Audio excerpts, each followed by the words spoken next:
저 성가신 시어머니 곧 요양원으로 보내버리려고요. 휴대폰 화면 속 며느리가 단톡방에 올린 한 줄을 본 순간 심장이 얼어붙었습니다. 순간 숨이 막혔고 손끝이 차갑게 떨리기 시작했습니다.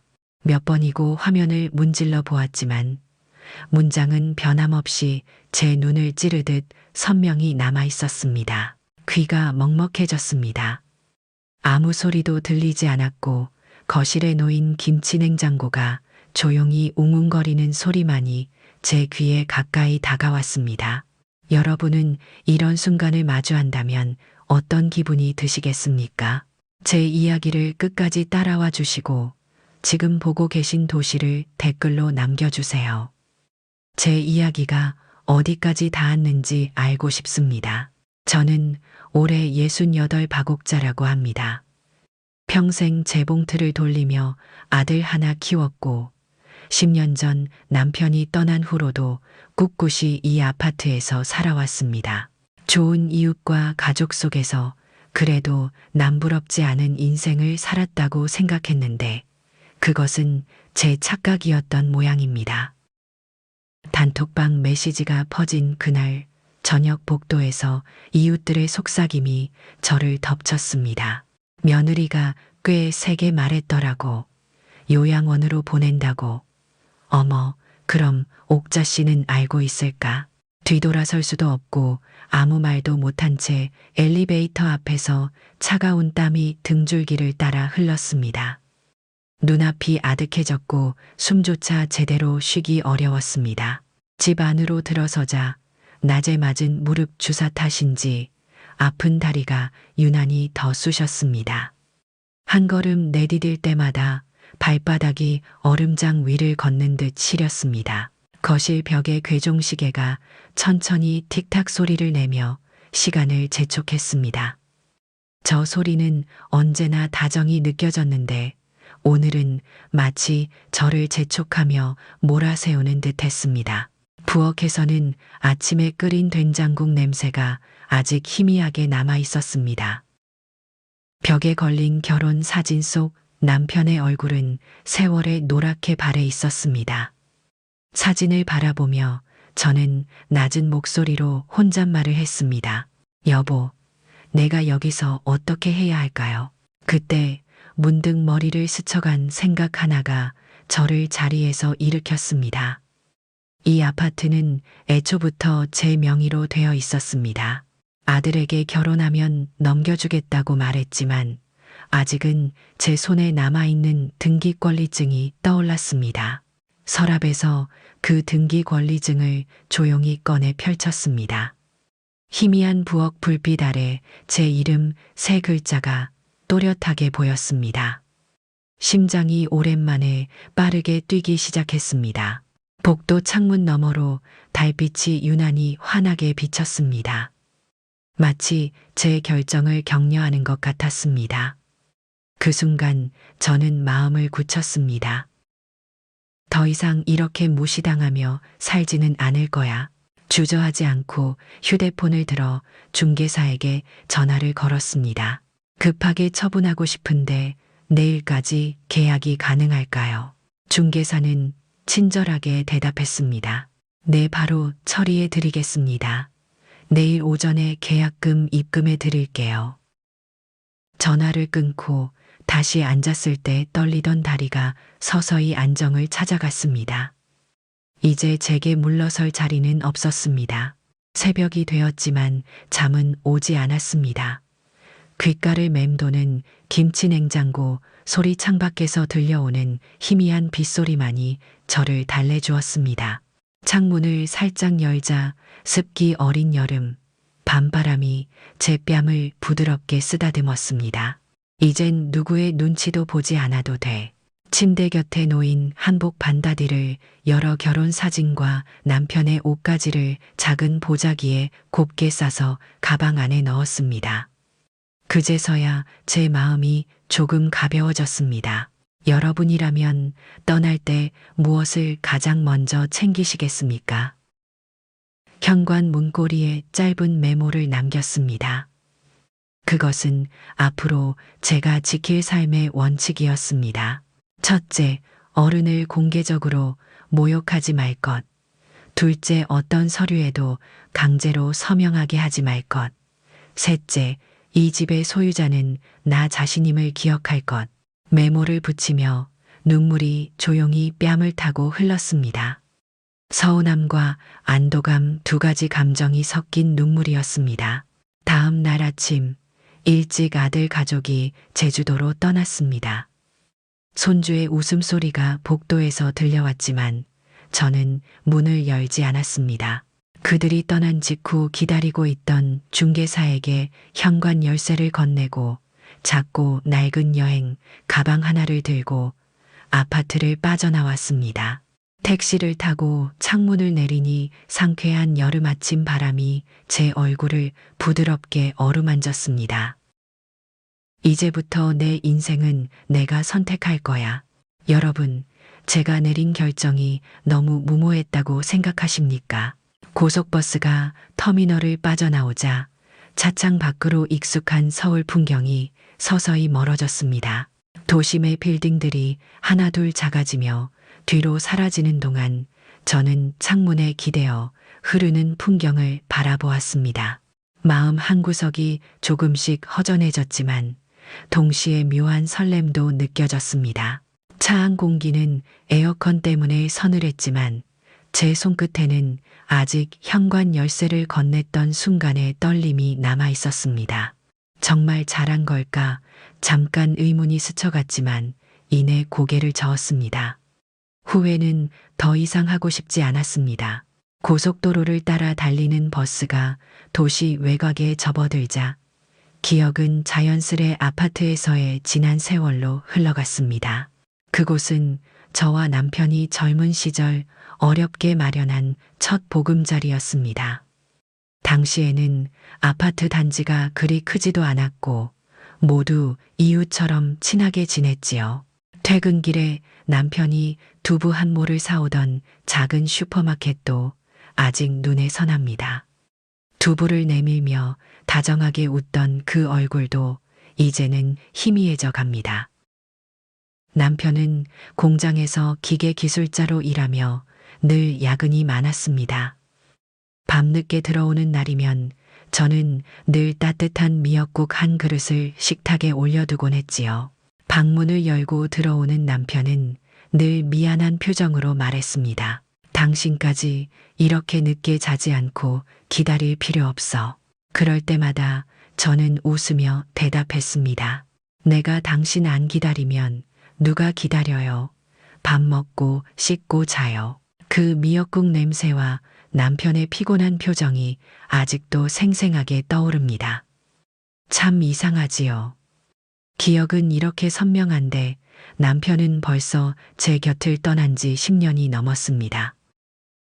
여러분도 이런 그리움을 품고 살아가시나요? 남편이 갑자기 쓰러지고 병원에 입원한 날 세상이 무너지는 듯 했습니다. 의사는 가망이 없다고 조용히 말했지만 저는 그 말을 믿지 않았습니다. 매일 병원을 오가며 남편이 눈을 뜨길 기다렸지요. 하지만 결국 병실 침대에 앉아 남편의 손을 잡고 마지막 숨소리를 들었습니다. 그때의 슬픔은 아직 제 가슴 깊숙이 박혀 있습니다. 남편을 보내고 난 뒤 아들 준호를 혼자 키우는 일이 얼마나 버거웠는지 모릅니다. 하지만 제겐 포기할 권리가 없었습니다. 재봉틀 앞에 앉아 밤늦도록 바늘질을 하며 매일매일을 견뎌냈지요.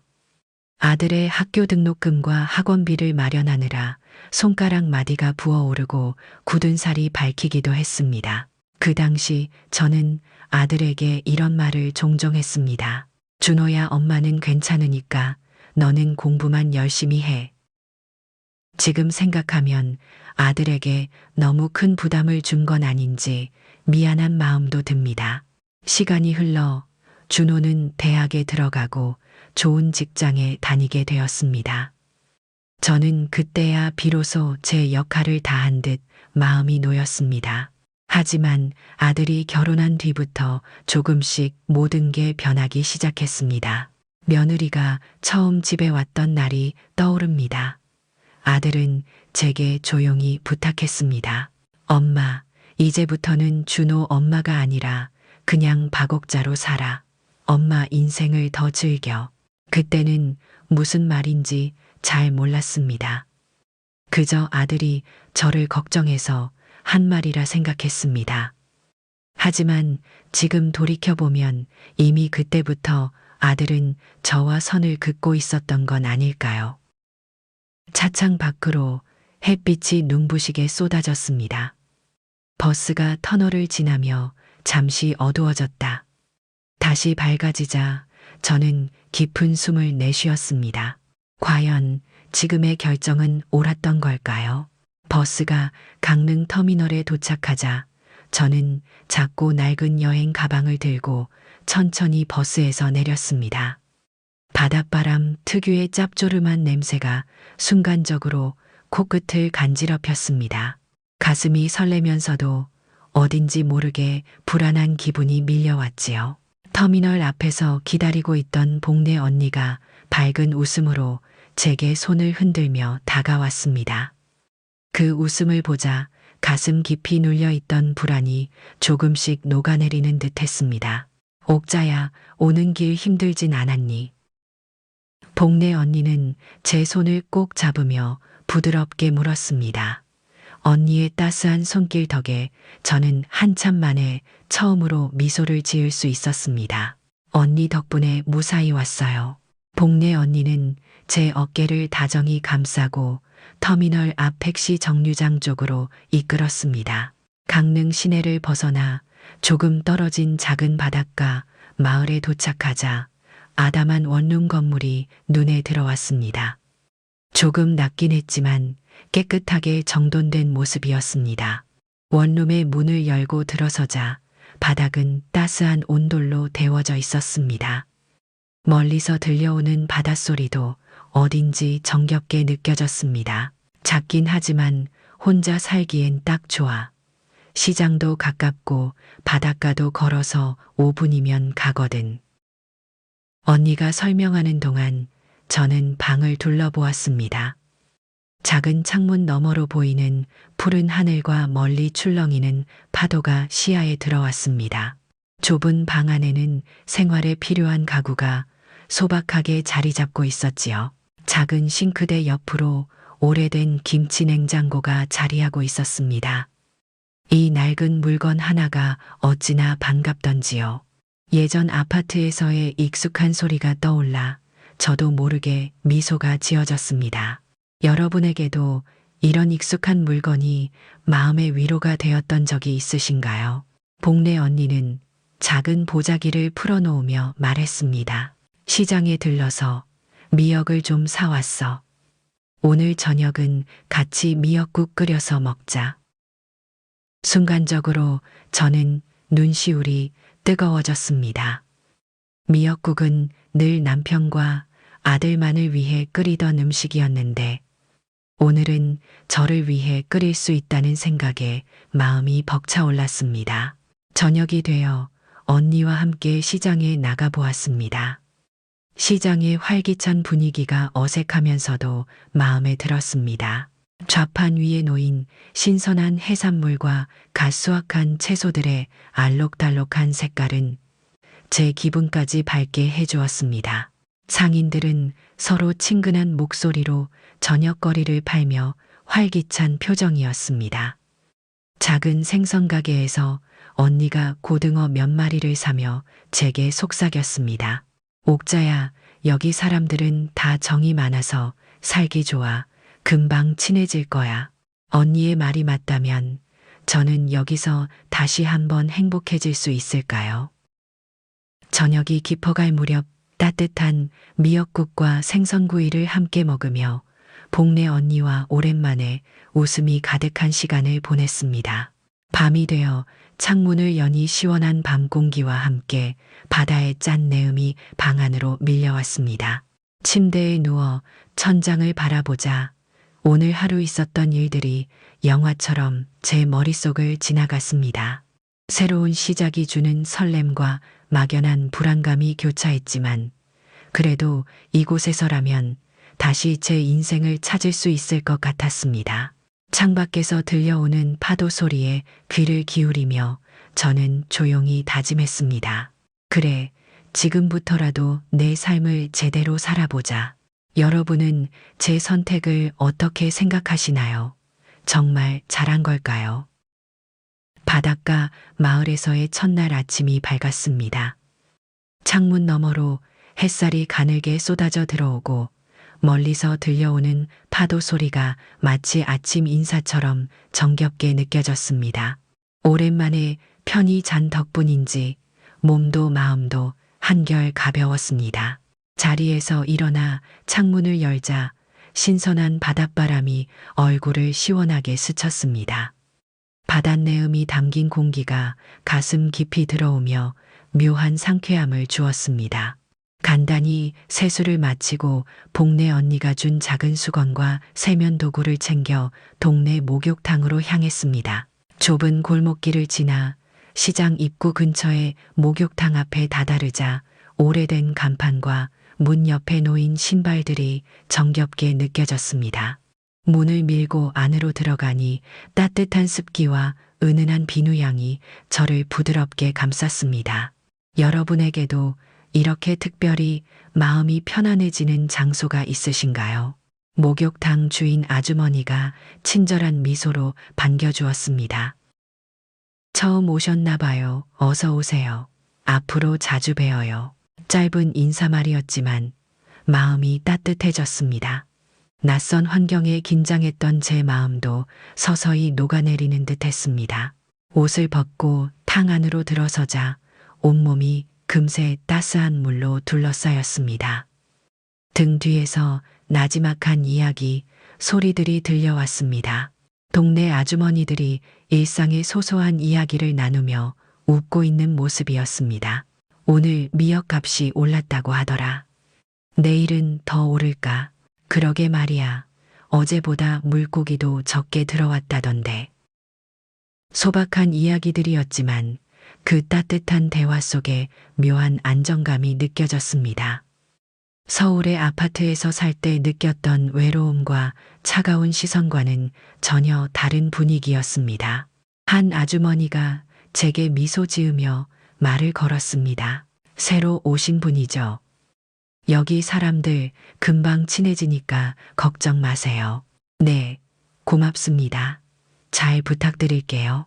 짧은 인사를 나누고 탕에 앉아 있자니 문득 옛날 동네 목욕탕에서 남편과 함께했던 기억이 떠올랐습니다. 그때도 이런 따스함이 있었던가 싶어 눈시울이 뜨거워졌습니다. 몸을 씻고 나와 탈의실에서 옷을 입으며 창밖을 보았습니다. 작은 창문 너머로 동네 사람들의 바쁜 발걸음이 보였습니다. 시장 바구니를 들고 활기차게 움직이는 모습들이 마치 한 폭의 그림처럼 따스하게 제 마음에 들어왔습니다. 집으로 돌아가는 길 시장을 잠시 들러 점심거리를 사기로 했습니다. 좌판 위에는 갓 잡아 올린 듯한 싱싱한 생선과 채소가 넘쳐났습니다. 상인들의 밝은 인사소리와 웃음소리가 시장 전체에 활기를 더했습니다. 싱싱한 고등어 2마리와 신선한 채소를 사며 저는 오랜만에 작은 행복을 느꼈습니다. 서울에 살면서 이런 사소한 기쁨조차 잊고 살았던 게 아닐까요? 집에 돌아와 작은 싱크대에서 요리를 준비하는 동안 낡은 김치 냉장고가 낮은 소리로 다시 웅웅거렸습니다. 낯선 마을에 와서도 이 소리만큼은 제 마음을 편하게 만들어 주었습니다. 점심 식사를 준비하며 창밖을 바라보았습니다. 좁은 골목길로 부드러운 햇빛이 들어오고 어디선가 풍겨오는 생선 굽는 냄새가 친숙하게 느껴졌습니다. 이 마을이라면 정말 새로운 삶을 시작할 수 있을까요? 점심 식사를 마친 뒤 설거지를 마치고 나니 오후의 햇살이 더욱 밝게 내리쬐고 있었습니다. 작은 창문 너머로 보이는 푸른 하늘은 어딘지 모르게 제 마음까지 환하게 밝혀주는 듯 했습니다. 바닷가 근처에 작은 공원이 있다는 복례 언니의 말을 떠올리고 가벼운 겉옷을 걸쳐 집을 나섰습니다. 골목길을 천천히 걸으며 처음 와보는 마을 풍경을 눈에 담았습니다. 낮은 담장 너머로 보이는 작은 정원들과 꽃들이 한적하고 아늑한 분위기를 만들어 주었습니다. 공원에 도착하자 작은 정자와 나무 그늘 아래에 앉아 쉬고 있는 마을 사람들이 보였습니다. 잠시 머뭇거렸지만 어르신들이 먼저 다정하게 말을 걸어왔습니다. 처음 보는 얼굴인데 어디서 오셨어요? 서울에서 왔습니다. 이제 막 이사 왔어요. 사람들은 반가워하며 제 옆자리를 비워주었습니다. 조심스럽게 자리에 앉으니 따스한 햇볕이 무릎 위로 내려앉았고 먼 바다에서 불어오는 바람이 얼굴을 가볍게 어루만졌습니다. 여기 오니까 마음이 좀 편안해지네요. 제 말에 어르신들이 고개를 끄덕이며 공감했습니다. 바다가 원래 그런 힘이 있지요. 처음엔 낯설어도 금방 좋아지실 거예요. 그 말 한마디에 제 마음이 한결 가벼워졌습니다. 마을 사람들과의 소소한 이야기가 이어졌습니다. 시장에서 생선값이 올랐다든지, 마을에 곧 축제가 열린다든지, 그런 평범한 이야기들이 저를 부드럽게 위로했습니다. 공원을 떠나 집으로 돌아오는 길 노을이 물든 하늘을 바라보며 천천히 걸었습니다. 골목마다 저녁을 짓는 밤 냄새가 풍겨왔고 아이들이 웃으며 뛰어다니는 모습이 정겨웠습니다. 작은 풍경 하나하나가 마치 제게 이곳에서 행복해지라고 말하는 듯 했습니다. 집에 들어와 창가에 앉아 노을을 바라보며 다시 한번 다짐했습니다. 그래, 여기서라면 다시 시작할 수 있을 거야. 여러분은 낯선 곳에서 행복을 찾으신 적이 있으신가요? 며칠이 지나자 낯설었던 마을 풍경이 점차 익숙해졌습니다. 아침이면 골목을 청소하는 빗자루 소리와 먼 바닷가에서 들려오는 어선의 백고동 소리가 자연스럽게 하루의 시작을 알렸습니다. 저는 새 집에서의 생활에 조금씩 마음을 붙이고 있었습니다. 이른 아침 작은 싱크대 앞에서 밥솥을 열어 김이 모락모락 나는 밥을 그릇에 담고 있던 참이었습니다. 갑자기 휴대폰이 울렸습니다. 화면에는 며느리 소연의 이름이 선명히 떠 있었습니다. 가슴이 순간 서늘해졌지만 떨리는 손가락으로 전화를 받았습니다. 여보세요. 짧은 침묵 후에 소연의 목소리가 들렸습니다. 예상했던 대로 차갑고 날카로웠습니다. 어머니 집을 갑자기 처분하시면 저희한테는 말씀이라도 하셨어야죠. 이게 도대체 무슨 일이세요? 순간 귀가 먹먹해졌습니다. 저는 힘겹게 숨을 고르고 천천히 입을 열었습니다. 소연아, 그 집은 원래부터 내 명의였어. 내가 결정할 수 있는 일이잖니. 소연은 잠시 침묵했습니다. 하지만 곧 더 단호한 목소리로 말을 이었습니다. 그래도 그렇죠. 저희가 얼마나 당황했는지 아세요. 당장 서울로 돌아오셔서 이 문제를 해결해 주세요. 전화를 든 손이 미세하게 떨렸습니다. 오랜만에 느끼는 깊은 분노와 서러움이 동시에 제 안에서 들끓고 있었습니다. 심장이 쿵쾅거리는 소리가 귀에까지 들리는 듯 했습니다. 여러분이라면 이런 순간 어떻게 반응하시겠습니까? 그때 작은 창밖으로 바다가 보였습니다. 부드러운 아침 햇살 아래에서 반짝이는 바다를 바라보며 저는 숨을 깊게 들이마셨습니다. 소연아, 이제 너희는 너희끼리 잘 살아가렴. 나는 더 이상 서울로 돌아갈 생각이 없어. 단호히 말했지만 제 목소리는 조금 떨리고 있었습니다. 소연은 잠시 말을 잃은 듯 침묵하더니 곧 다시 목소리를 높였습니다. 어머니, 그렇게 나오시면 곤란해요. 친척들도 뭐라고 하는지 아세요? 다들 어머니가 저희를 곤란하게 한다고 하고 있단 말이에요. 친척들이라니 갑자기 마음 한구석이 아려왔습니다. 한평생 친척들에게 폐를 끼치지 않고 조용히 살아왔는데 어느새 저는 그런 사람이 되어 있었던 걸까요? 전화기를 쥔 손에 땀이 배었습니다. 순간 예전 아파트 복도에서 들었던 사람들의 속삭임과 눈길들이 떠올랐습니다. 또다시 그 수치스러움과 외로움 속으로 빠져드는 듯 했습니다. 저는 이를 악물고 다시 한번 입을 열었습니다. 소연아, 너희도 이제는 어른이야. 너희 집은 너희가 해결해야지. 내가 언제까지 너희 인생의 짐이 되어야 하니. 소연은 제 말을 듣고는 낮게 한숨을 내쉬었습니다. 그 한숨 소리가 마치 저를 비난하는 듯 가슴을 찔러왔습니다. 어머니 그렇게 말씀하시면 더 이상 드릴 말씀이 없네요. 그럼 저희는 저희대로 해결할 테니 알아서 하세요. 소연은 그렇게 말을 마치고 전화를 끊었습니다. 통화가 끝난 후에도 저는 한참 동안 휴대폰을 내려놓지 못했습니다. 어깨 위로 무거운 돌덩이가 눌린 듯 숨이 막혀왔습니다. 밖에서 불어오는 바닷바람이 차가워졌습니다. 작은 창문을 닫으며 손끝에 닿는 유리창의 냉기가 왠지 낯설게 느껴졌습니다. 서울을 떠났다고 해서 모든 문제가 깨끗이 해결된 것이 아니라는 걸 절실히 깨닫는 순간이었습니다. 여러분은 가족과의 갈등을 어떻게 극복하셨나요? 지금의 제가 정말 잘하고 있는 걸까요? 전화를 끊은 뒤 한동안 움직일 수 없었습니다.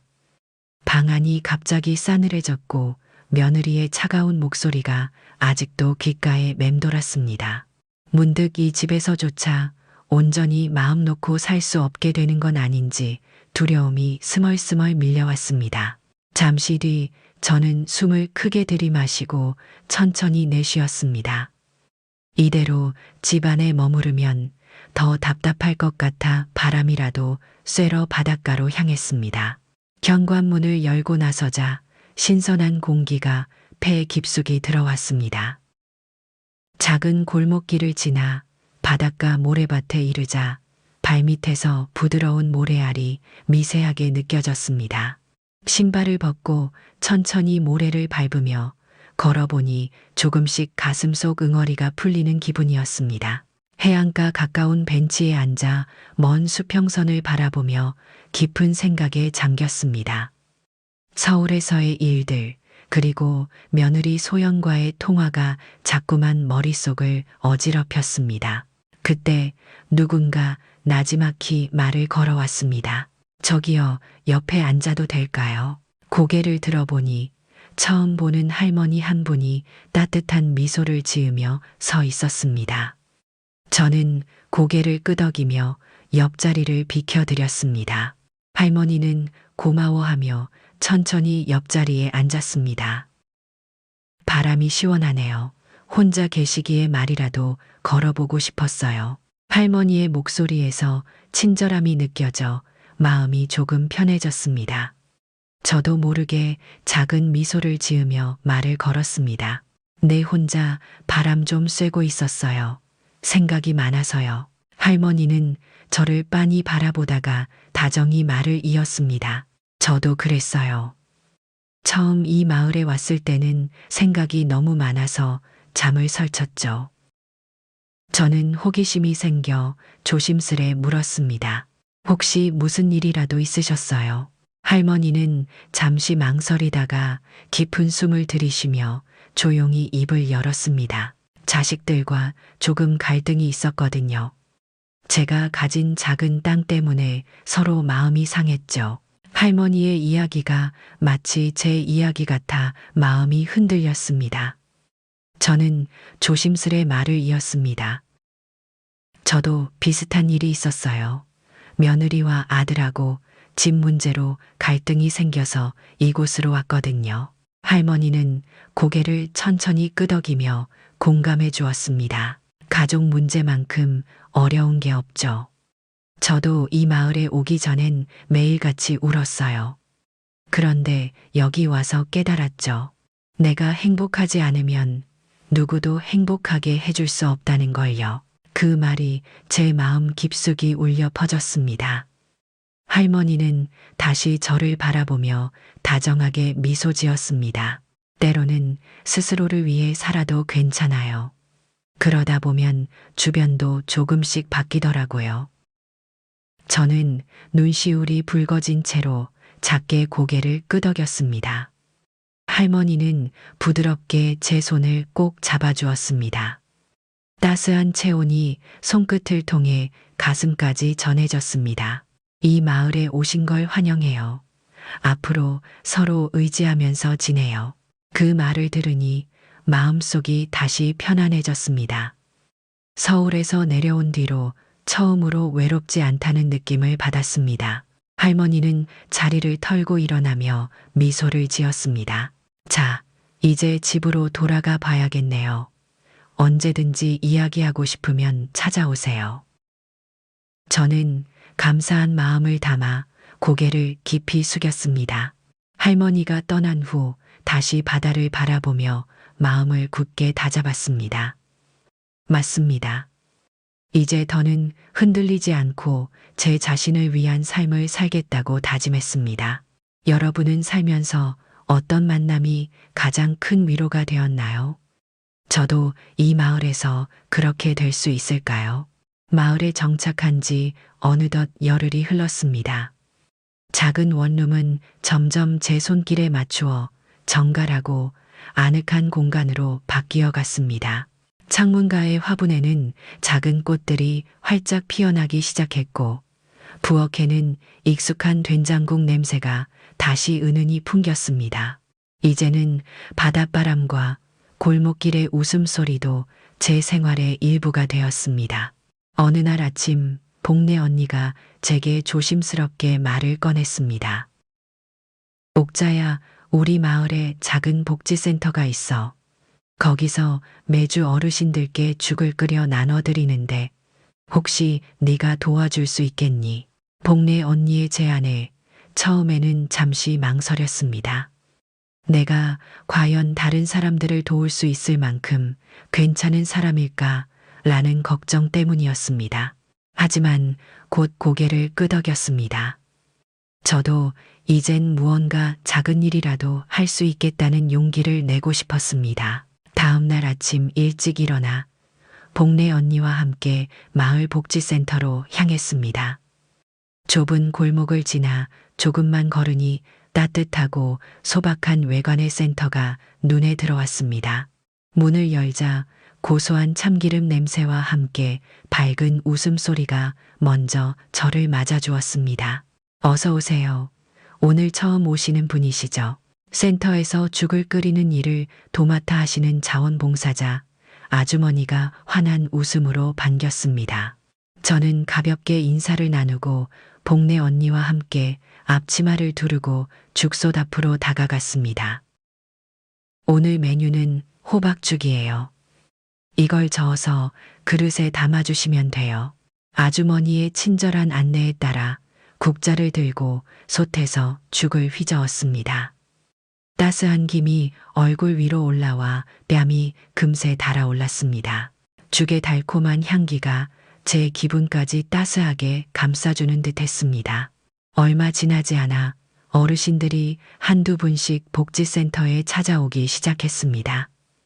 대부분이 저보다 연세가 많거나 비슷한 또래의 어르신들이었습니다. 죽을 받아든 어르신들이 미소를 지으며 고맙다고 인사하실 때마다 제 가슴이 뭉클해졌습니다. 여러분은 작은 도움으로 큰 행복을 느껴본 적이 있으신가요? 죽을 나눠드리는 일이 끝나자 한 할머니가 제게 조용히 말을 걸어왔습니다. 오늘 처음 보는 얼굴인데 새로 오신 분이에요. 저는 미소로 화답하며 조심스레 말했습니다. 네, 얼마 전에 이사 왔어요. 박옥자라고 합니다. 잘 부탁드립니다.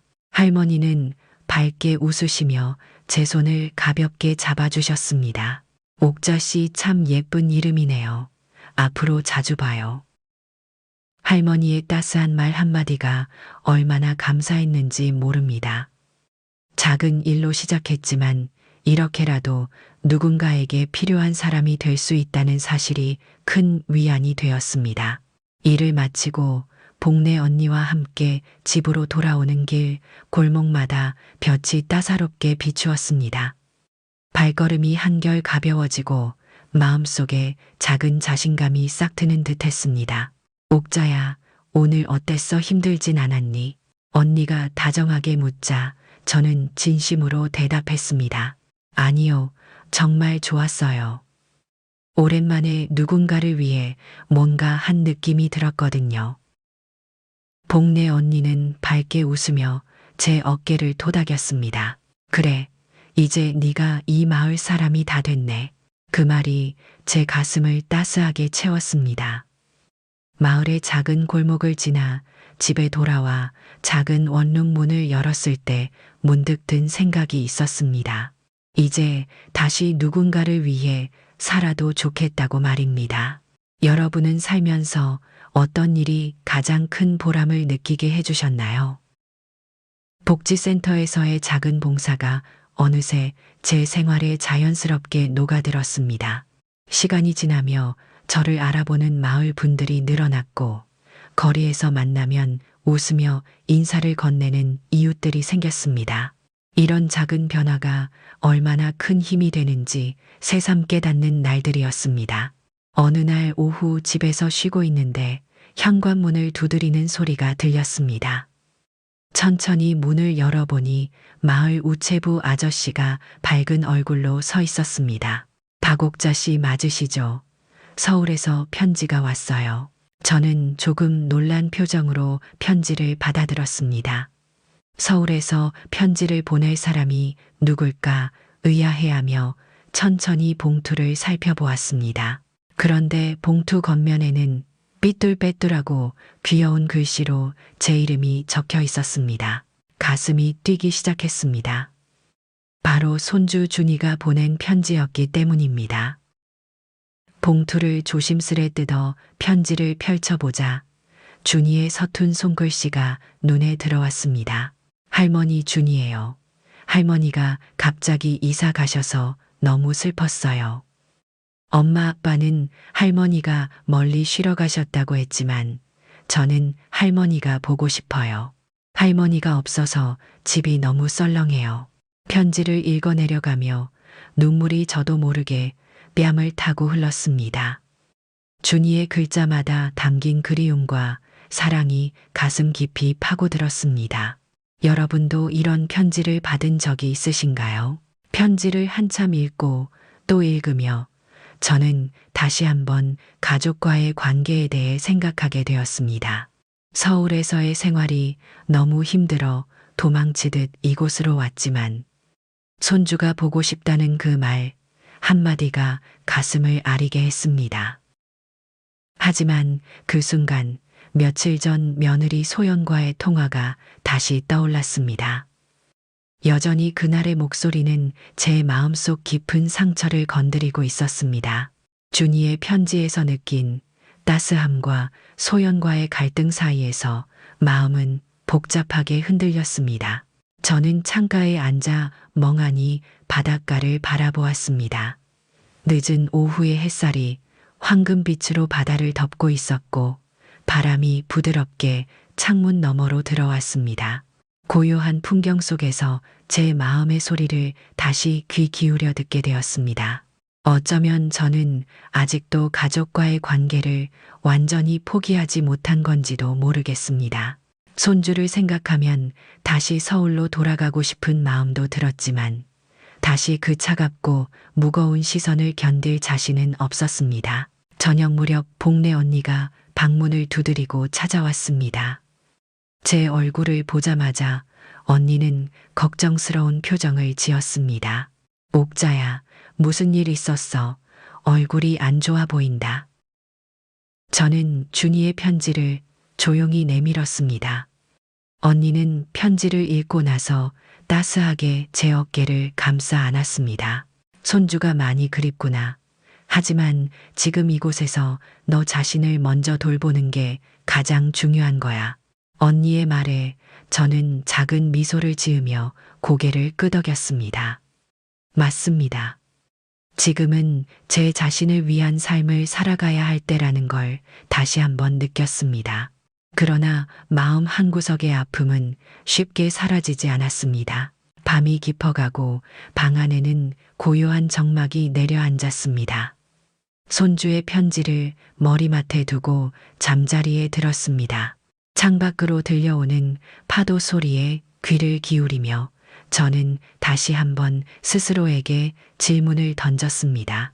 제가 정말 옳은 결정을 한 걸까요?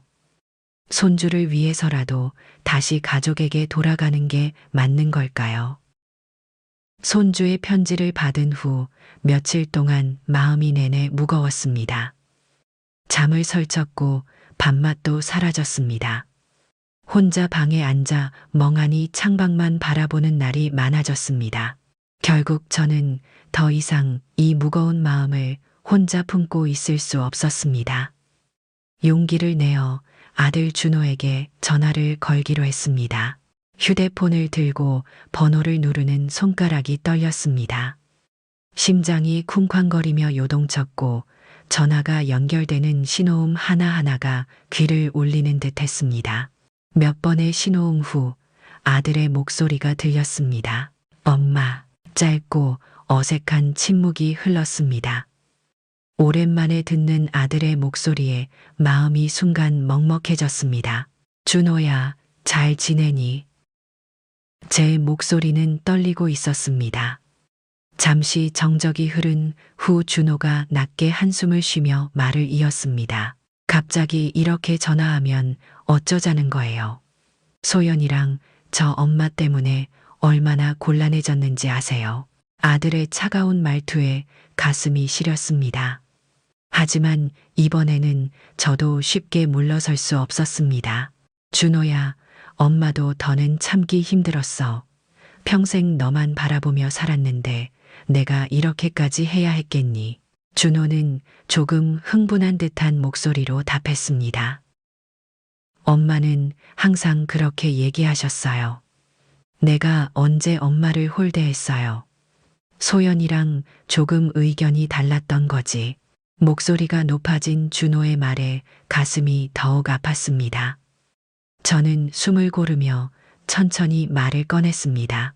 너는 그게 별일 아니라고 생각했겠지만 나한테는 큰 상처였어. 소연이가 사람들 앞에서 나를 요양원에 보내겠다고 하는 말이 어떤 의미인지 아느냐. 제 목소리에 서러움이 묻어 나왔습니다. 준호는 잠시 말을 잇지 못했습니다. 긴 침묵이 흐른 뒤 아들은 조금 부드러운 목소리로 대답했습니다. 소연이도 그날 그렇게 말한 걸 후회하고 있어요. 하지만 엄마도 갑자기 집을 팔아버리시면 어떡해요? 저희도 당황스러웠다고요. 아들의 목소리에 처음으로 진심이 담긴 것 같아 조금 위로가 되었지만 여전히 마음속 깊은 상처가 쉽게 아물지 않았습니다. 저는 조심스럽게 말을 이었습니다. 준이가 편지를 보냈더구나. 할머니가 보고 싶다고. 그 아이 생각하면 정말 마음이 아프구나. 준호는 갑자기 목소리가 낮아졌습니다. 준이가 편지를 썼어요. 몰랐네요. 엄마가 그 아이한테는 정말 중요한 사람이니까. 아들의 그 말 한마디에 눈물이 왈칵 쏟아질 것 같았습니다. 하지만 저는 애써 마음을 다잡았습니다. 나는 여기서 새로운 삶을 시작하려고 해. 준호야, 나를 너무 원망하지 말아줘. 나도 내 인생을 살 권리가 있지 않겠니? 아들은 한동안 침묵했습니다. 전화를 통해 들리는 그의 숨소리가 제 가슴을 조여왔습니다. 결국 준호는 나지막이 말했습니다. 엄마 마음 이해해요. 하지만 아직은 저도 많이 혼란스러워요. 시간이 필요할 것 같아요. 저는 고개를 끄덕이며 대답했습니다. 알겠다. 천천히 생각해 보렴. 나는 언제든 네 얘기를 들을 준비가 되어 있으니까. 전화를 끊고 나니 온몸에 힘이 빠졌습니다. 긴장했던 어깨가 천천히 풀어지며 한편으로는 마음이 조금 가벼워지는 것도 같았습니다. 비록 모든 갈등을 해결하지는 못했지만 적어도 제 마음을 솔직히 전달한 것만으로도 큰 위로가 되었습니다. 창밖으로 저녁 노을이 바다 위에 곱게 물들어 있었습니다. 멀리 들려오는 파도 소리를 들으며 다시 한번 깊은 숨을 내쉬었습니다. 저는 정말로 잘한 걸까요? 가족과의 진정한 화해는 가능한 일일까요? 전화를 끊은 후에도 준호와 나누었던 말들이 머릿속을 계속 맴돌았습니다. 창밖으로 노을이 점차 짙어지며 방 안까지 붉은 빛으로 물들이고 있었습니다. 저는 천천히 책상 앞으로 가 서랍에서 편지지를 꺼내 놓았습니다. 손주 준이에게 편지를 쓰기로 마음을 먹은 것입니다. 편지를 쓰려고 펜을 집어들었지만 처음엔 무슨 말을 어떻게 시작해야 할지 몰라 한동안 하얀 종이만 바라보고 있었습니다. 결국 천천히 한 글자씩 써 내려가기 시작했습니다. 사랑하는 준이에게. 할머니가 준이 편지를 받고 얼마나 기뻤는지 몰라. 준이가 할머니를 그리워하고 있다는 걸 알게 돼서 정말 고마웠단다. 한 문장씩 써 내려갈 때마다 제 마음속 깊은 곳에 담겨 있던 그리움과 미안함이 종이 위로 흘러나오는 듯했습니다. 준이야, 할머니가 갑자기 이사를 와서 놀랐지 미안하구나. 할머니는 서울에서 많은 일이 있었어. 그래서 잠시 쉬고 싶었단다. 편지를 쓰는 내내 손끝이 떨렸습니다. 준이의 밝은 웃음소리와 귀여운 얼굴이 자꾸 떠올라 글씨가 흐트러지기도 했습니다. 그때마다 저는 숨을 고르고 천천히 글씨를 이어갔습니다. 할머니는 이곳 강릉이라는 곳에서 바닷가 근처에 살고 있어 아침이면 바다에서 들려오는 파도 소리를 듣고 시장에서 장을 봐서 맛있는 밥을 해먹는단다. 나중에 준이가 놀러 오면 할머니가 맛있는 미역국과 생선구이를 해줄게. 편지를 쓰며 지난날 준이와 함께했던 기억들이 하나둘 떠올랐습니다. 준이가 처음 태어났을 때 제가 작은 품 안에 안아보았던 그 따스한 온기, 어린 준이가 첫걸음을 뗐던 순간의 기쁨까지 모두 선명히 기억났습니다. 그때의 기억이 얼마나 소중했는지, 얼마나 저를 행복하게 했었는지 새삼 깨달았습니다. 가족들과 떨어져 살고 있지만 제가 살아가는 동안 이 소중한 기억들은 결코 사라지지 않을 것입니다. 편지를 마무리하며 저는 마지막으로 진심을 담아 몇 줄을 더 써 내려갔습니다. 준이야, 할머니가 너를 아주 많이 사랑한단다. 우리 준이도 아프지 말고 항상 건강하고 씩씩하게 지내렴. 할머니도 이곳에서 더 멋진 사람이 되도록 노력할게. 다음에 만날 때는 우리 준이가 자랑스러워할 수 있는 할머니가 될 거야. 편지를 봉투에 넣고 봉인한 후 깊은 숨을 내쉬었습니다. 창문 밖으로 바라본 하늘은 어느새 별빛으로 가득했습니다. 손주에게 편지를 쓰면서 마음속 응어리가 조금씩 풀려가는 기분이었습니다. 그날 밤 저는 오랜만에 깊고 편안한 잠을 잘 수 있었습니다. 다음 날 아침 편지를 붙이러 우체국에 들러 돌아오는 길에 마을 사람들과 밝게 인사를 나누었습니다.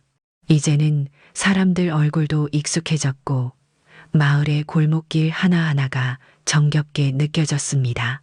집으로 돌아와 창문을 활짝 열었습니다. 상쾌한 바닷바람이 방 안으로 들어오며 제 뺨을 부드럽게 스쳤습니다. 문득 든 생각이 있었습니다. 지금의 제 모습이 준이에게 부끄럽지 않도록 앞으로의 삶을 더욱 성실히 살아가겠다는 결심이었습니다. 저는 이제야 비로소 진정한 제 삶을 시작하고 있다는 확신이 들었습니다. 손주에게 다시 만날 그날, 저는 꼭 당당하고 밝은 모습으로 서 있을 것입니다. 여러분도 누군가에게 자랑스러운 사람이 되겠다고 다짐한 적이 있으신가요? 저에게도 그런 날이 반드시 오겠지요. 마을 생활이 익숙해지면서 하루하루가 조금씩 더 밝아졌습니다. 낯선 얼굴들이 점점 익숙한 얼굴이 되고 시장 골목마다 웃으며 인사를 나누는 사람들이 많아졌습니다. 서울에서의 어둡고 차가운 기억들이 이곳에서 조금씩 희미해지고 있었습니다. 어느 날 복내 언니가 밝은 얼굴로 집을 찾아왔습니다. 옥자야, 내일 마을에서 작은 축제가 있대. 너도 같이 가자. 오랜만에 사람들하고 어울리면서 즐거운 시간 보내는 게 어떠니? 축제라니 잠시 망설였지만 언니의 다정한 권유에 결국 따라 나서기로 했습니다. 축제 당일 아침 집을 나서자 마을 전체에 기분 좋은 활기가 넘쳤습니다. 골목길마다 알록달록한 깃발이 펄럭이고 사람들이 웃으며 바닷가 쪽으로 걸어가고 있었습니다. 제 마음도 왠지 들뜨기 시작했습니다. 바닷가에 마련된 작은 축제장은 소박했지만 따뜻한 분위기로 가득했습니다. 주민들이 직접 만든 음식을 나누며 정답게 이야기를 나누고 있었습니다. 복내 언니는 저를 데리고 이웃들에게 일일이 소개해 주었습니다. 이분은 얼마 전 서울에서 내려온 박옥자 씨예요. 이제 우리 마을 사람 다 됐으니 잘 부탁드려요. 주민들은 환한 웃음으로 저를 맞이해 주었습니다. 따뜻한 말과 미소가 제 가슴을 부드럽게 감싸는 듯했습니다. 축제장 여기저기에서 웃음소리가 끊이지 않았고 저도 모르게 작은 웃음을 짓게 되었습니다. 여러분도 새로운 곳에서 이렇게 따뜻하게 맞이받은 적이 있으신가요? 어느새 축제가 한창 무르익고 있을 무렵 낯익은 얼굴 하나가 멀리서 눈에 들어왔습니다. 서울에서 살던 아파트 단지의 주민이었던 영희 씨였습니다. 순간 가슴이 덜컥 내려앉았습니다. 영희 씨도 저를 보고 깜짝 놀라며 다가왔습니다. 옥자 언니 여기 계셨군요. 어떻게 지내세요? 처음에는 어색했지만 그녀가 밝은 얼굴로 말을 걸어와 마음이 조금 편안해졌습니다. 잘 지내고 있어요. 그런데 여긴 어쩐 일이세요? 영희 씨는 친척이 이곳에 살아 축제에 방문했다고 설명했습니다. 잠시 이런저런 이야기를 나누던 중 그녀의 표정이 어두워졌습니다. 그런데 서울 소식 들으셨어요? 언니 떠난 후로 준호네 집이 좀 어수선해졌다고 하더라고요. 갑자기 귀가 예민해졌습니다. 가슴이 쿵쿵 뛰기 시작했습니다. 무슨 일이 있었나요? 영희 씨는 잠시 망설이다 조심스레 말을 꺼냈습니다. 준호 씨가 회사에서 좀 힘들어졌대요. 며느리하고도 사이가 예전 같지 않다고 들었어요. 동네에서도 말들이 좀 나와서요. 가슴이 서늘해졌습니다. 축제의 즐거운 분위기는 어느새 멀리 달아나고 머릿속엔 서울의 아파트 복도에서 들리던 사람들의 속삭임이 다시 떠올랐습니다. 불안과 걱정이 밀려왔고 가슴이 답답해졌습니다. 여러분이라면 이런 소식을 들었을 때 어떻게 대처하시겠습니까? 영희 씨가 안타까운 표정으로 제 손을 잡았습니다. 너무 걱정 마세요. 그냥 동네 소문일 뿐일지도 모르니까요. 언니가 여기서 행복하게 지내시는 게 더 중요해요. 그녀는 따스하게 위로했지만 저는 이미 마음이 복잡해져 있었습니다. 축제장의 밝은 분위기 속에서도 저는 혼자 어두운 구름 아래 서 있는 듯 했습니다. 문득 가족에게서 완전히 벗어나려 했던 제 결심이 흔들리고 있다는 걸 깨달았습니다. 제가 정말 가족을 외면하고 이곳에서 행복할 수 있을까요? 영희 씨와 헤어진 뒤 축제장에서 벗어나 혼자 바닷가로 걸음을 옮겼습니다. 축제의 흥겨운 음악 소리와 사람들의 웃음소리가 점차 멀어지자 파도 소리만이 선명히 귀를 채웠습니다. 마음이 혼란스러워서인지 걷는 걸음마다 모래가 발을 깊이 빨아들이는 듯 했습니다. 모래사장을 따라 천천히 걷다가 문득 발걸음을 멈추고 바다를 바라보았습니다. 파도는 일정한 간격으로 밀려왔다가 다시 천천히 물러나고 있었습니다. 멀리 수평선 끝에서 해가 천천히 바다 속으로 잠기고 있었습니다. 바다를 바라보니 오랜 시간 잊고 지냈던 아들 준호의 어린 시절이 자연스럽게 떠올랐습니다. 그 작은 손을 잡고 함께 바닷가를 걷던 기억 모래 위에 발자국을 남기며 웃던 아이의 밝은 표정이 마치 어제 일처럼 선명했습니다. 준호가 처음 자전거를 타던 날이 떠올랐습니다. 넘어질까봐 뒷바퀴를 잡고 한참이나 따라가다가 아이가 균형을 잡고 혼자 앞으로 나아가던 그 뒷모습을 보며 기뻐했던 순간도 떠올랐습니다.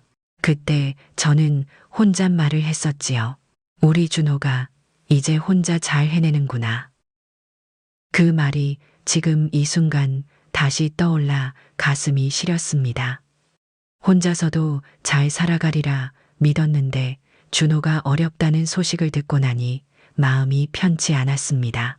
여러분은 자식이 힘들 때 어떻게 행동하셨나요?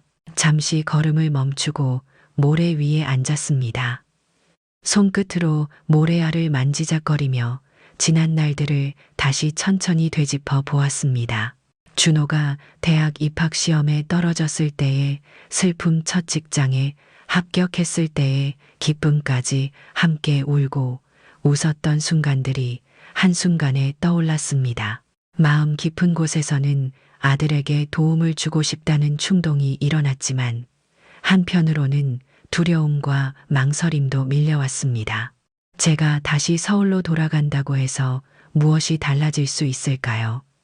오히려 제가 나서면 더 큰 갈등이 일어날지도 모르겠다는 생각에 두려워졌습니다. 바닷바람이 갑자기 차갑게 느껴졌습니다. 옷깃을 여미고 일어나 다시 걷기 시작했습니다. 저 멀리 작은 불빛들이 하나둘씩 켜지고 있었고 어둠이 점차 짙어지기 시작했습니다. 걸으며 혼자 나지막하게 중얼거렸습니다. 내가 다시 돌아가는 게 옳은 걸까? 아니면 그대로 이곳에 머무는 게 맞는 걸까? 이런 고민이 처음 이곳으로 떠나왔던 날처럼 다시 저를 흔들고 있었습니다. 제가 지켜온 결심과 자식과 가족에 대한 사랑이 다시 충돌하고 있었습니다. 고민하는 사이 어느새 집 앞에 도착했습니다. 작고 낡은 원룸 문 앞에 서서 잠시 숨을 고르며 지금까지 지켜온 제 삶의 의미를 다시 생각해 보았습니다. 제 행복을 찾겠다고 떠나왔지만 진정한 행복이 무엇인지 아직 답을 찾지 못한 듯 했습니다. 문득 복내 언니의 말이 떠올랐습니다. 옥자야, 무엇보다도 내 자신이 가장 중요해. 내가 행복해야 주변도 행복해질 수 있어. 그 말을 떠올리니 다시 용기가 났습니다. 지금 당장 결정을 내릴 수 없지만 적어도 스스로의 감정에 솔직해지겠다고 다짐했습니다. 현관문을 열고 집 안으로 들어섰을 때 따스한 온기가 제 몸을 감싸는 듯 했습니다. 여러분이라면 제 입장에서 어떤 결정을 내리시겠습니까? 자식을 위해 돌아가야 할까요? 아니면 나 자신의 삶을 위해 이곳에 머물러야 할까요? 며칠 동안 잠을 설친 끝에 저는 다시 한번 전화를 들어야겠다고 결심했습니다. 이번에는 며느리 소영과 직접 이야기를 나누고 싶었습니다. 어쩌면 아들 준호가 말하지 못한 무언가를 그녀가 들려줄지도 모르겠다는 생각이 들었습니다. 휴대폰을 손에 쥐고 번호를 누르는 순간 심장이 다시 쿵쾅 뛰기 시작했습니다. 망설임 속에 통화 버튼을 눌렀고 신호음이 길게 이어졌습니다. 잠시 후 전화가 연결되자 소연의 목소리가 낮고 차갑게 들려왔습니다. 어머니, 무슨 일이세요? 저는 목소리가 떨리지 않도록 숨을 고르며 천천히 말을 시작했습니다. 소연아, 너랑 잠깐 얘기를 하고 싶어서 전화했어. 준호가 요즘 많이 힘들다고 들었어.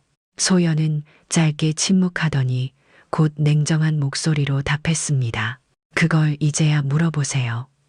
어머니가 떠난 이후로 모든 게 엉망이 됐어요. 준호 씨가 회사에서 큰 프로젝트를 맡고 있었는데 스트레스가 너무 심해서 지금 힘들어해요. 저는 가슴이 덜컥 내려앉았습니다. 준호가 힘들다는 얘기를 들었을 때보다 더 큰 걱정이 밀려왔습니다. 잠시 마음을 다잡고 다시 물었습니다. 프로젝트가 잘못된 거니 아니면 다른 문제라도 있는 거니? 소연은 다소 흥분한 목소리로 이어갔습니다. 프로젝트도 문제지만 어머니가 갑자기 집을 팔아버리시니까 동네 사람들 사이에서 이상한 소문이 돌고 있어요. 준호 씨도 그런 소문 때문에 회사에서까지 눈치를 보고 있고요. 순간 저는 당황스러워 말문이 막혔습니다. 제가 내린 결정이 아들에게 그렇게 큰 부담이 되었을 줄은 미처 생각하지 못했습니다. 여러분이라면 이런 상황에서 어떤 말을 하시겠습니까? 한참 후에야 저는 간신히 입을 열었습니다. 소연아, 나는 너희에게 피해를 주려고 한 게 아니었어. 나는 다만 더는 그런 눈치를 보며 살 수 없었어. 나 자신을 위한 결정이었지. 소연은 깊은 한숨을 내쉬었습니다. 어머니 마음 이해 못하는 건 아니에요. 하지만 저희도 저희대로 너무 힘들어요. 준호 씨는 어머니와 저 사이에서 늘 스트레스를 받고 있어요. 며느리의 솔직한 말에 제 마음이 조금씩 흔들렸습니다. 그녀와 갈등을 겪으며 미처 몰랐던 어려움을 이제야 조금 이해할 수 있었습니다. 저는 조심스럽게 다시 말을 이어갔습니다. 소연아, 혹시 내가 모르고 있던 다른 문제도 있는 거니? 솔직히 말해줄 수 있겠니? 소연은 잠시 망설이더니 떨리는 목소리로 말했습니다. 사실은 준호 씨가 얼마 전에 회사에서 권고사직을 당할지도 모른다는 얘기를 들었어요. 프로젝트 성과가 좋지 않아서. 그 말을 듣는 순간 온몸에 힘이 빠지고 손이 떨렸습니다. 준호가 얼마나 고통스러웠을지, 그리고 제가 떠난 이후로 혼자 얼마나 힘겨웠을지 생각하니 눈앞이 아득해졌습니다. 소연아, 왜 그런 얘기를 진작 하지 않았니? 나도 엄마인데 당연히 그런 건 알아야 하지 않았겠니? 소연의 목소리가 작아졌습니다. 저희는 어머니가 힘들어지시는 걸 원하지 않았어요. 저희 문제는 저희끼리 해결하려고 했던 건데 이렇게 되어버렸네요. 그녀의 목소리에서 처음으로 진심 어린 슬픔과 후회가 느껴졌습니다. 저는 깊게 숨을 들이마시며 마음을 정리했습니다. 소연아, 네가 얼마나 힘들었는지 이제 조금 알 것 같구나. 내가 너무 내 생각만 했던 것 같아서 미안하다. 소연은 침묵했습니다. 그 침묵 속에 말로 표현할 수 없는 여러 감정이 섞여 있는 것 같았습니다. 잠시 후 그녀는 낮은 목소리로 말했습니다. 어머니, 저도 그때 너무 심한 말을 해서 죄송해요. 저희도 더 잘 대처했어야 했는데. 전화기 너머로 들리는 며느리의 작은 목소리에 제 마음속 응어리가 아주 조금씩 풀리는 기분이 들었습니다. 비록 지금 당장 모든 것이 해결되지는 않았지만 서로의 진심을 이렇게나마 이야기할 수 있었다는 것에 작은 위안을 얻었습니다. 여러분, 가족과의 깊은 오해를 푸는 첫걸음은 언제나 이렇게 힘든 걸까요? 며느리와의 통화를 마친 뒤 마음속이 이전보다 더욱 복잡해졌습니다. 준호의 어려움을 직접 들으니 죄책감과 걱정이 밀려왔지만 이곳에서의 제 삶도 소중하게 지켜야 한다는 생각이 여전히 저를 붙잡았습니다. 혼자 해결하기엔 마음의 짐이 너무나 무거웠습니다. 그날 오후 저는 무거운 마음을 안고 복내 언니 집으로 향했습니다. 언니는 저를 보자마자 환한 미소를 지으며 맞아주었습니다. 옥자야, 마침 내 생각을 하고 있었는데 어쩐 일이야? 언니의 따뜻한 목소리를 듣자 갑자기 눈물이 핑 돌았습니다. 제 표정을 본 언니는 놀라면서도 곧바로 제 손을 꼭 잡아주었습니다. 옥자야, 무슨 일 있었니? 이리 앉아서 천천히 이야기해봐. 저는 조심스레 의자에 앉아 한숨을 길게 내쉬었습니다. 언니는 기다리듯 조용히 제 곁에 앉아 있었습니다. 언니 서울에서 며느리하고 통화를 했어. 준호가 요즘 많이 힘들대. 회사에서 큰 어려움을 겪고 있나 봐. 제 말을 듣던 언니는 걱정스러운 표정으로 고개를 끄덕였습니다. 그랬구나. 너 마음이 많이 아프겠다. 언니의 따뜻한 눈길에 가슴이 저릿했습니다. 언니, 나 사실은 많이 흔들려. 내가 이곳에서 이렇게 지내는 동안 준호는 혼자 힘들게 버티고 있었다니. 내가 너무 이기적이었던 걸까? 제 말에 언니는 손을 잡아 더 꼭 쥐어주며 부드럽게 말했습니다. 옥자야, 넌 이기적이지 않아.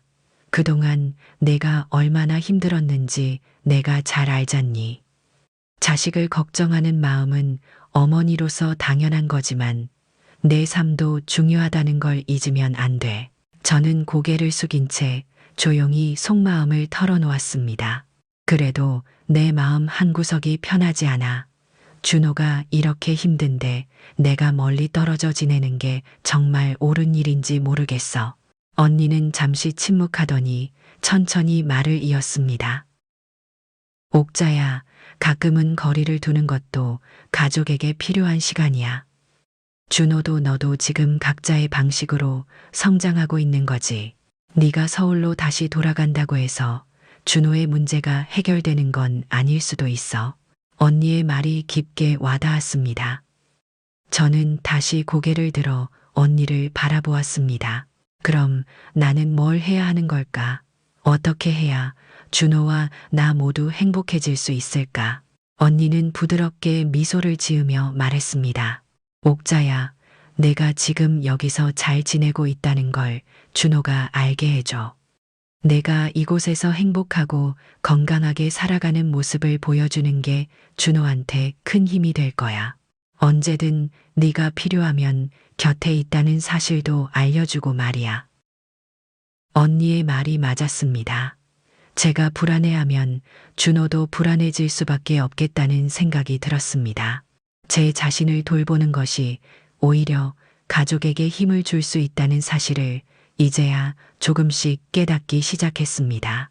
잠시 후 언니는 부엌에서 따뜻한 차 한 잔을 가져와 제게 건넸습니다. 차의 따스한 온기가 손끝을 통해 전해지며 긴장이 조금씩 풀리는 느낌이 들었습니다. 언니 정말 고마워. 언니 덕분에 내 마음이 많이 정리되는 것 같아. 언니는 밝은 표정으로 저를 바라보며 대답했습니다. 옥자야, 넌 정말 잘하고 있어. 자신을 너무 몰아붙이지 말고 천천히 생각해 보렴. 내 마음이 편안해야 가족들에게도 좋은 기운을 전할 수 있어. 그날 저녁, 언니 집에서 나와 집으로 돌아오는 길이 훨씬 가벼워졌습니다. 마을의 작은 불빛들이 따스하게 반짝이고 있었고, 하늘 위로 별들이 하나둘씩 떠오르고 있었습니다. 집에 도착해 창문을 열자 시원한 바닷바람이 얼굴을 부드럽게 스쳐갔습니다. 언니의 조언대로 준호와 가족들에게 조금씩 다가가되 제 삶의 중심을 잃지 않겠다고 마음을 굳게 다잡았습니다. 저는 이곳에서 제가 잘 살아가는 모습을 준호에게 보여줄 것입니다. 그게 바로 지금 제가 해야 할 최선의 일일 테니까요. 여러분은 이런 상황에서 가족과 자신 사이에 어떻게 균형을 맞추셨나요? 복내 언니와의 이야기를 나눈 후 저는 다시금 제 삶을 더욱 적극적으로 살아야겠다고 다짐했습니다. 아침마다 밝은 햇살과 함께 일어나 부지런히 시장에서 장을 보고 작은 봉사를 하는 일상이 조금씩 자리를 잡아가고 있었습니다. 마을 사람들과의 관계도 더욱 친밀해졌습니다. 시장 상인들과 마주치면 자연스럽게 웃으며 인사를 나누었고, 봉사센터의 할머니들과는 매일 아침 따뜻한 차를 마시며 작은 이야기를 나누었습니다. 그렇게 평범한 하루하루가 제 마음에 큰 위안을 주었습니다. 어느 날 아침 평소처럼 집을 나서려는데 우체부 아저씨가 저를 부르며 달려왔습니다. 옥자씨 서울에서 소포가 왔어요. 갑작스러운 소식에 가슴이 두근거렸습니다. 떨리는 손으로 작은 상자를 받아들고 집 안으로 서둘러 들어왔습니다. 상자 겉면에는 삐뚤빼뚤한 글씨로 준이가 할머니께라고 적혀 있었습니다. 조심스레 상자를 열자 작은 손수건과 함께 준이가 직접 쓴 짧은 편지가 들어 있었습니다. 편지를 펼쳐 들자 준이의 어린 글씨가 눈에 들어왔습니다. 할머니 준이가 엄마랑 같이 손수건을 만들었어요. 할머니가 눈물 날 때 쓰세요. 준이가 할머니를 정말 많이 사랑해요. 편지를 읽으며 눈물이 흐르기 시작했습니다. 손끝으로 작은 손수건을 만져보니 준이가 얼마나 정성스럽게 만들었는지 알 수 있었습니다. 손수건의 부드러운 천 위로 눈물이 하나둘 떨어졌습니다. 여러분은 사랑하는 이에게서 어떤 선물을 받아본 적이 있나요? 한참을 그렇게 앉아 울고 나니 가슴이 한결 가벼워졌습니다. 손주의 따스한 마음이 담긴 선물 하나가 제게 큰 힘과 위로를 주고 있었습니다. 준이의 순수한 마음을 생각하니 제가 이곳에서 더욱 씩씩하게 살아야겠다는 다짐이 강해졌습니다.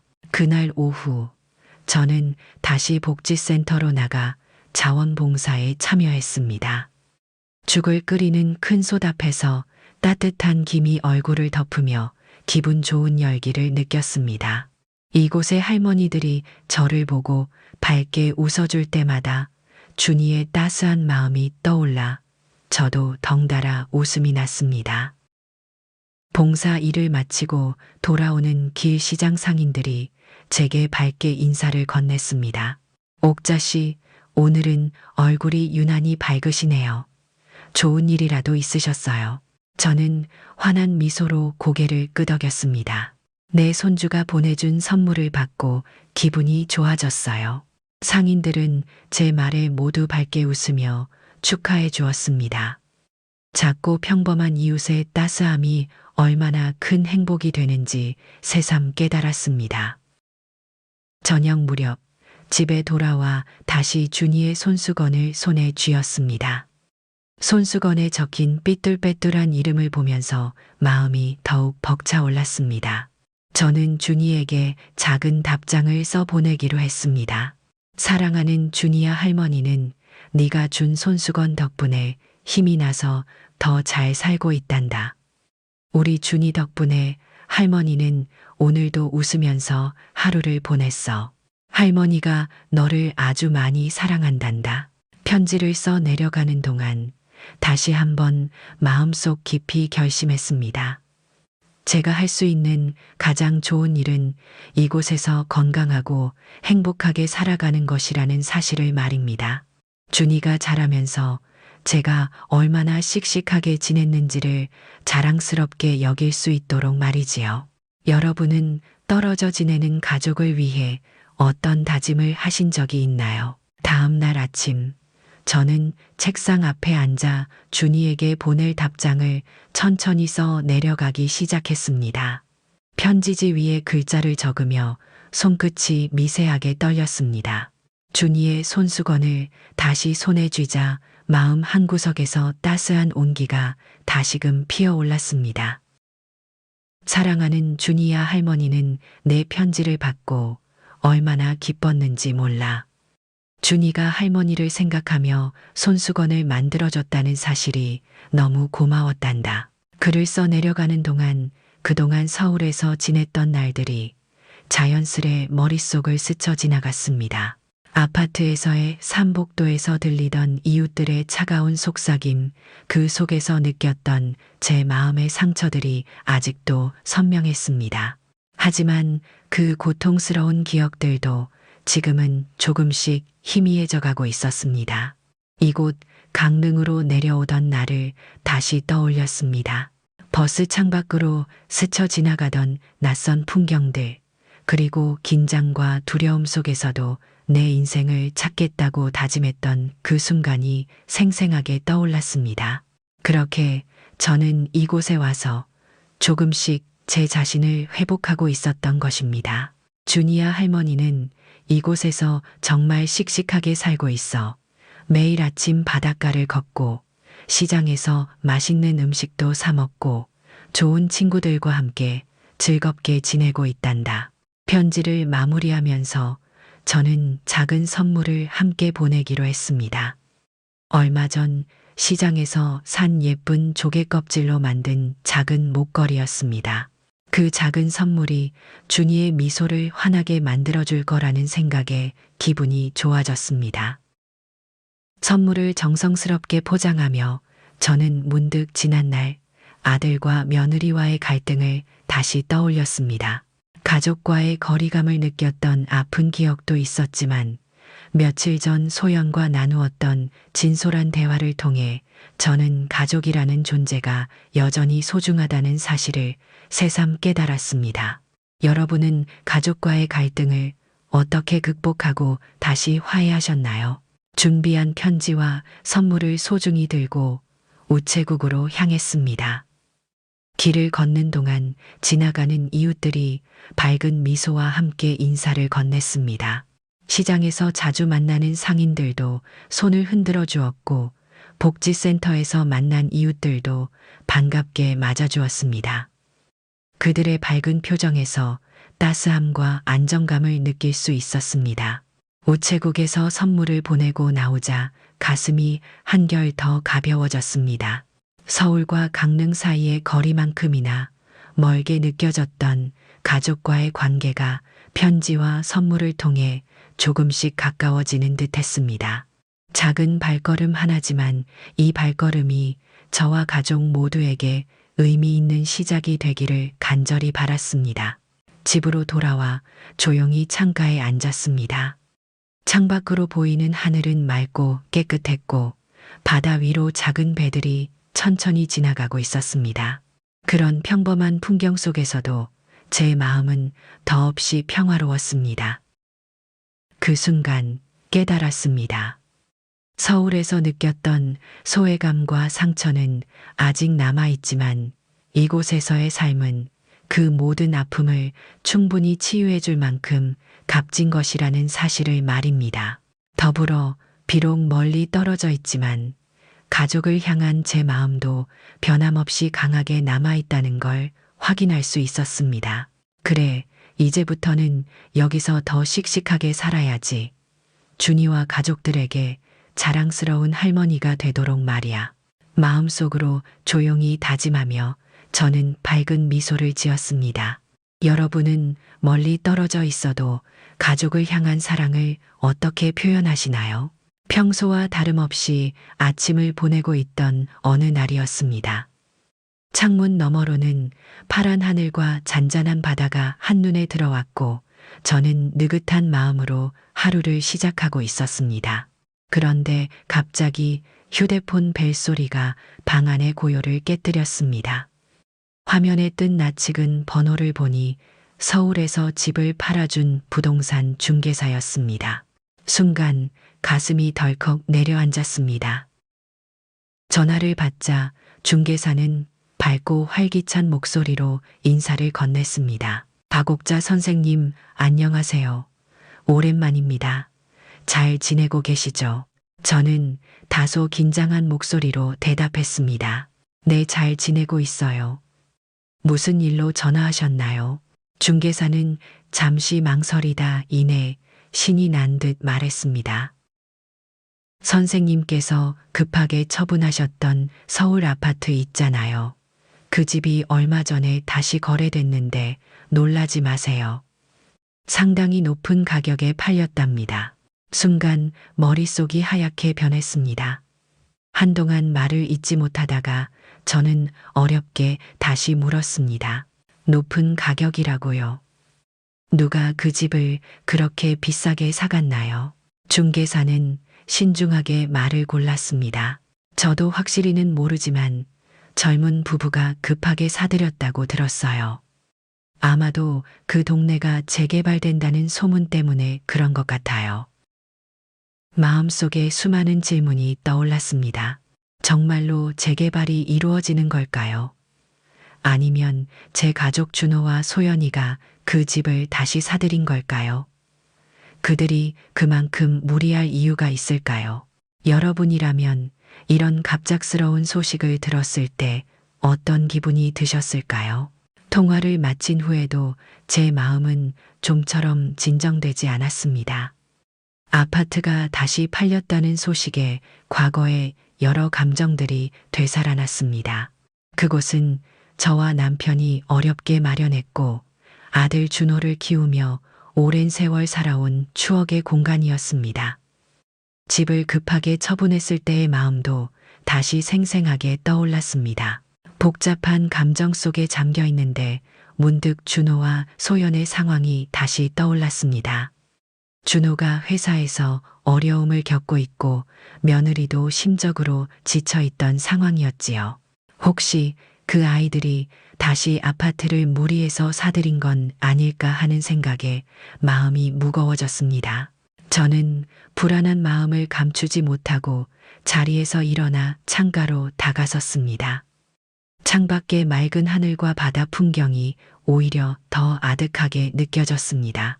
이 평화로운 마을과 달리 서울에서 벌어지고 있을지도 모르는 복잡한 일들이 마음을 계속 짓눌렀습니다. 잠시 후 저는 다시 자리에 앉아 마음을 가라앉히려 노력했습니다.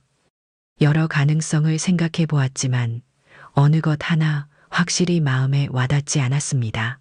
준호에게 전화해서 물어볼까 아니면 소연과 다시 얘기해야 할까 하는 생각이 머릿속에서 맴돌았습니다. 하지만 곧바로 전화를 걸 용기가 나지 않았습니다. 과연 그들에게 전화를 걸어서 이 이야기를 꺼내는 것이 옳은 걸까요? 그들에게 부담이 되진 않을까요? 여러분이라면 이런 상황에서 가족들에게 먼저 연락을 취하시겠습니까? 불안함과 초조함이 한꺼번에 몰려왔습니다. 저는 결국 마음을 정리하고 복내 언니에게 이 이야기를 털어놓기로 했습니다. 언니라면 현명한 조언을 줄 수 있을 거라고 믿었기 때문입니다. 복내 언니 집으로 향하는 발걸음이 무겁고 힘겨웠습니다.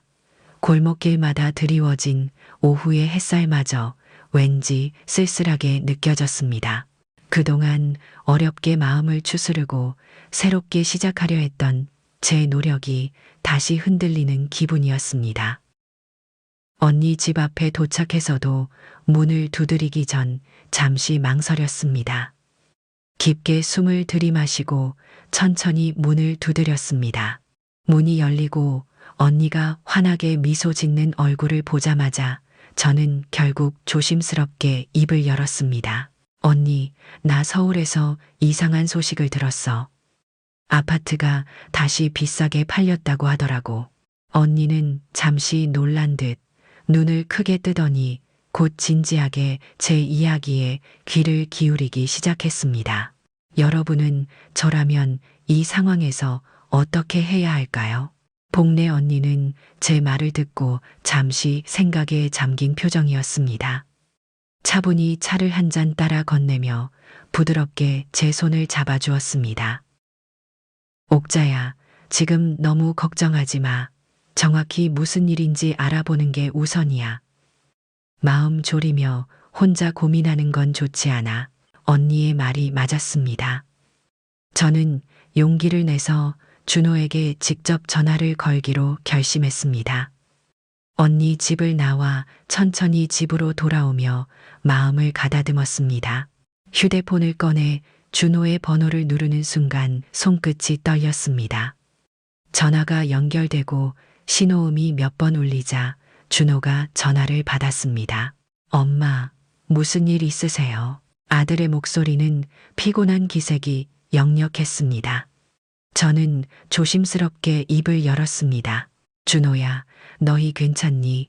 혹시 최근에 서울 아파트 다시 산 거 너희들이니? 준호는 순간 침묵했습니다. 그 짧은 침묵이 마치 영원처럼 느껴졌습니다. 이윽고 준호는 조심스럽게 말을 꺼냈습니다.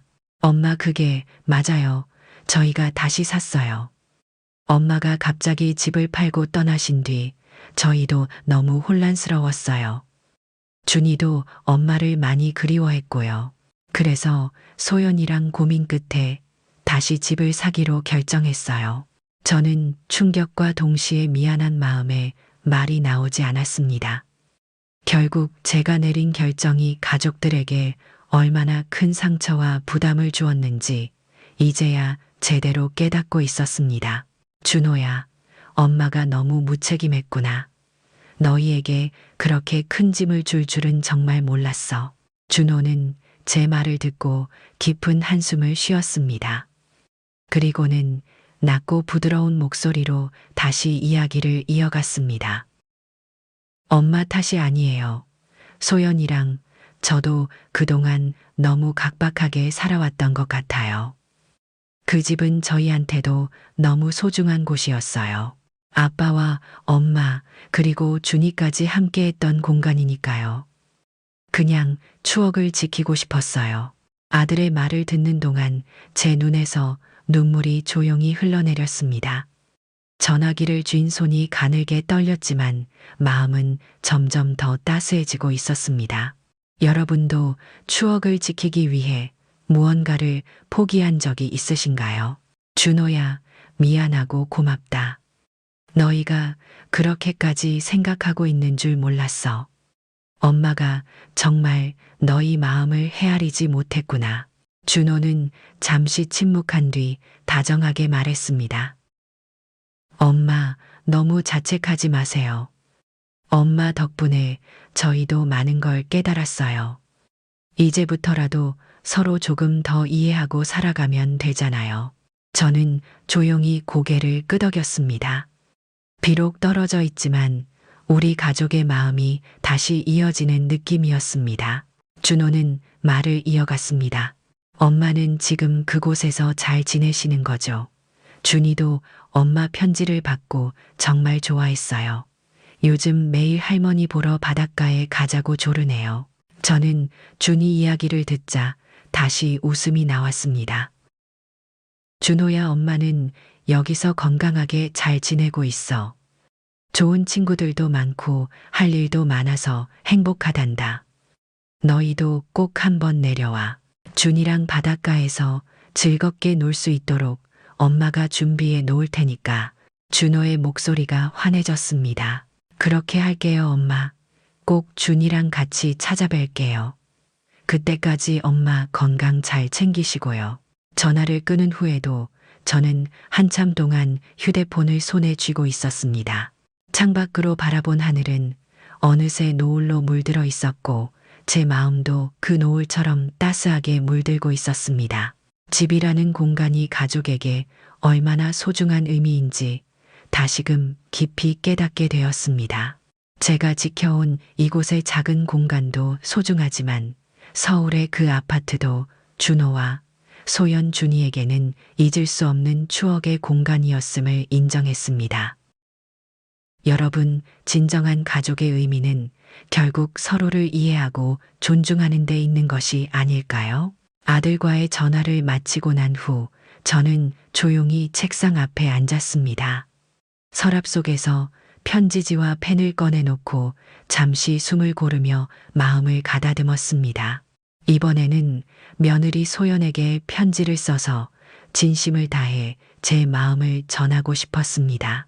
종이 위에 소연의 이름을 조심스럽게 적었습니다.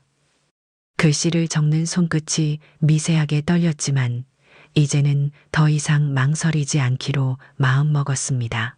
사랑하는 소연아, 이렇게 편지로 내 마음을 전하게 되어 조금은 어색하지만 꼭 전하고 싶은 말들이 있어 글을 쓰게 되었단다. 처음엔 어떤 말을 해야 할지 머뭇거렸지만 이내 용기를 내어 계속 써내려갔습니다.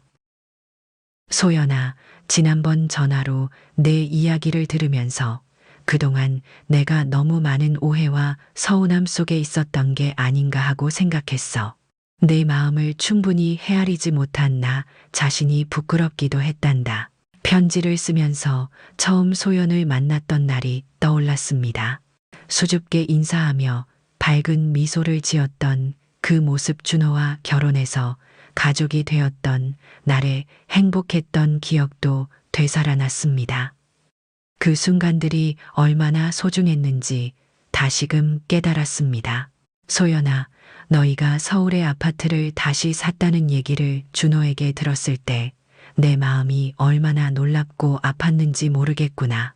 너희가 그 집을 얼마나 소중하게 생각했는지, 얼마나 많은 추억을 간직하고 있었는지 이제야 알게 됐어.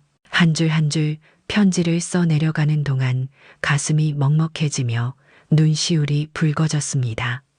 소연에게 전하지 못했던 미안한 마음과 고마움이 가슴속에서 넘쳐났습니다. 너는 아마 그동안 내가 너를 못마땅하게 생각한다고 느꼈을지도 몰라. 하지만 정말 그렇지 않았단다. 내가 표현을 서툴게 했던 것뿐이지 내 마음속엔 언제나 너희를 향한 애정과 고마움이 있었단다. 과거에 있었던 사소한 갈등과 오해들을 이제는 모두 놓아버리고 싶었습니다. 진심 어린 마음을 편지에 담아 소연과 새롭게 시작할 수 있기를 간절히 바라며 다시 펜을 움직였습니다. 소연아, 이제부터라도 서로 조금씩 더 이해하고 다가가 보자. 내가 여기 강릉에 와서 깨달은 가장 중요한 것은 가족을 이해하고 존중하는 마음이란다. 그동안 내가 너희의 입장을 충분히 헤아리지 못했던 걸 용서해 주렴. 편지를 쓰는 동안 마음이 조금씩 가벼워지는 것을 느꼈습니다. 제가 솔직해질수록 가족과의 거리가 가까워질 수 있다는 희망도 생겼습니다. 저는 마지막 문장을 적으며 제 진심을 온전히 전했습니다. 소연아, 내가 너희에게 자랑스러운 어머니가 될 수 있도록 이곳에서 더 열심히, 더 건강하게 살아갈게. 준호와 준이를 잘 부탁하고 너 역시 몸과 마음을 잘 챙기렴. 언제든지 힘들면 나에게 연락하거라. 항상 너희 곁에 있겠다는 마음으로 지낼게. 편지를 다 쓰고 봉투에 넣으며 다시 한번 천천히 숨을 내쉬었습니다. 오랜 시간 동안 가슴에 담아두었던 응어리가 이 편지와 함께 조금씩 풀리는 기분이었습니다. 창문 너머로 저녁 노을이 고요히 바다를 물들이고 있었습니다. 이 편지가 소연의 마음에도 부드럽게 닿아 우리 두 사람이 진정으로 서로를 이해할 수 있는 계기가 되길 바라며 마음속으로 조용히 기도했습니다. 여러분은 가족에게 진심을 전하기 위해 어떤 방법을 선택하셨나요? 소연에게 편지를 보내고 며칠이 지났습니다. 편지를 붙인 후 마음 한편으론 홀가분하면서도 다른 한편으론 여전히 긴장과 불안이 교차했습니다. 소연이 제 마음을 어떻게 받아들일지, 혹시나 오해가 더 깊어지지 않을지 걱정스러웠습니다. 어느 날 오후 집에서 차 한 잔을 마시며 창밖을 바라보고 있는데 전화벨이 울렸습니다. 화면에 뜬 소연의 이름을 보자 심장이 요동쳤습니다. 저는 떨리는 손으로 전화를 받았습니다. 소연아. 잠시 정적이 흐른 뒤 수화기 너머로 들려온 소연의 목소리는 생각보다 부드럽고 조심스러웠습니다. 어머니 편지 잘 받았어요. 정말 감사해요. 어머니 마음이 그렇게 깊으셨는지 제가 미처 몰랐어요. 소연의 말에 가슴이 뭉클해졌습니다. 목소리에서 전해지는 진심 어린 미안함과 따스함이 제 마음을 부드럽게 어루만졌습니다. 소연아, 내가 그동안 너를 너무 몰라줬어. 너희 입장에서 한 번 더 생각했어야 했는데 정말 미안하구나. 소연은 한숨을 가볍게 쉬며 조심스럽게 말을 이어갔습니다. 아니에요, 어머니. 저도 그때 너무 경솔했던 것 같아요. 제가 드린 상처를 이제야 깨닫고 있어요. 어머니가 보내주신 편지를 읽고 정말 많이 울었어요. 그 말을 듣는 순간 저도 모르게 눈물이 핑 돌았습니다. 소연이 그렇게 말해주니 그동안 가슴 속에 단단히 뭉쳐있던 응어리가 서서히 녹아내리는 듯 했습니다. 여러분은 가족과의 깊은 갈등이 해소되는 순간 어떤 기분을 느끼셨나요? 소연은 잠시 머뭇거리다가 다시 말을 꺼냈습니다. 어머니, 저 사실 준호 씨랑 이번 일로 정말 많이 싸웠어요. 어머니 떠나신 후 저도 준호 씨도 너무 힘들었거든요. 그때는 그게 다 어머니 탓이라고 생각했어요. 그런데 이제 와서 생각해보니 저희가 너무 어머니 입장을 헤아리지 못했던 것 같아요. 소연의 진솔한 고백을 들으며 마음이 아팠지만 동시에 위로받는 느낌도 들었습니다. 비록 멀리 떨어져 있었지만 우리의 진심이 닿았고 서로를 이해할 수 있는 기회를 가지게 된 것 같았습니다. 소연아, 지금이라도 서로의 마음을 알게 돼서 참 다행이야. 나도 너희가 집을 다시 샀다는 이야기를 듣고 너무 미안하고 속상했단다. 앞으로는 서로 더 이해하고 배려하면서 살아가자꾸나. 소연의 목소리에서 다시금 울컥하는 감정이 느껴졌습니다. 어머니 정말 고마워요. 이렇게 먼저 손 내밀어 주셔서요. 어머니 편지에 적힌 대로 저희 꼭 준이 데리고 강릉으로 찾아뵐게요. 그때까지 건강하셔야 해요. 소연의 말 한마디 한마디가 제 마음 깊이 따스하게 들어왔습니다. 저는 조용히 고개를 끄덕이며 말을 이었습니다. 그래, 소연아. 언제든지 기다리고 있을게. 준이도 많이 보고 싶구나. 너희가 올 때 맛있는 음식 많이 준비해 둘 테니 기대하고 와라. 소연은 밝게 웃으며 대답했습니다. 어머니, 준이가 정말 할머니를 그리워해요. 요즘엔 매일 강릉 가자고 조른답니다. 이번 주말에 꼭 내려가 보려고요. 저는 소연의 말에 가슴이 따뜻해졌습니다. 가족들과의 관계가 다시 회복되고 서로의 진심이 이어지고 있다는 사실에 깊은 감사를 느꼈습니다. 전화를 끊고 난 후 저는 창밖을 바라보며 한참 동안 미소를 지었습니다. 하늘은 맑았고 바다는 평화롭게 반짝이고 있었습니다. 제가 이곳에서 새롭게 시작한 삶은 결국 이렇게 가족과 저 자신을 다시금 이어주는 다리가 되어주고 있었습니다. 저는 마음속으로 조용히 다짐했습니다. 이제부터라도 가족에게 더 열린 마음으로 다가가고 저 자신도 더 행복하게 살아가겠다고 말이지요. 여러분에게도 이렇게 마음이 통하는 순간이 있었나요? 맑고 푸르른 주말 아침이었습니다. 햇살이 창문 너머로 따스하게 들어와 방 안을 환하게 밝혔습니다. 저는 일찍부터 분주히 움직이며 가족들을 맞을 준비를 시작했습니다. 준호와 소연, 그리고 손주 준이가 강릉으로 온다는 생각에 마음이 설레고 긴장되었습니다. 시장에 들러 신선한 미역과 생선 채소를 골라왔습니다. 음식을 준비하며 주방 가득 퍼지는 미역국 향기에 마음이 더없이 편안해졌습니다.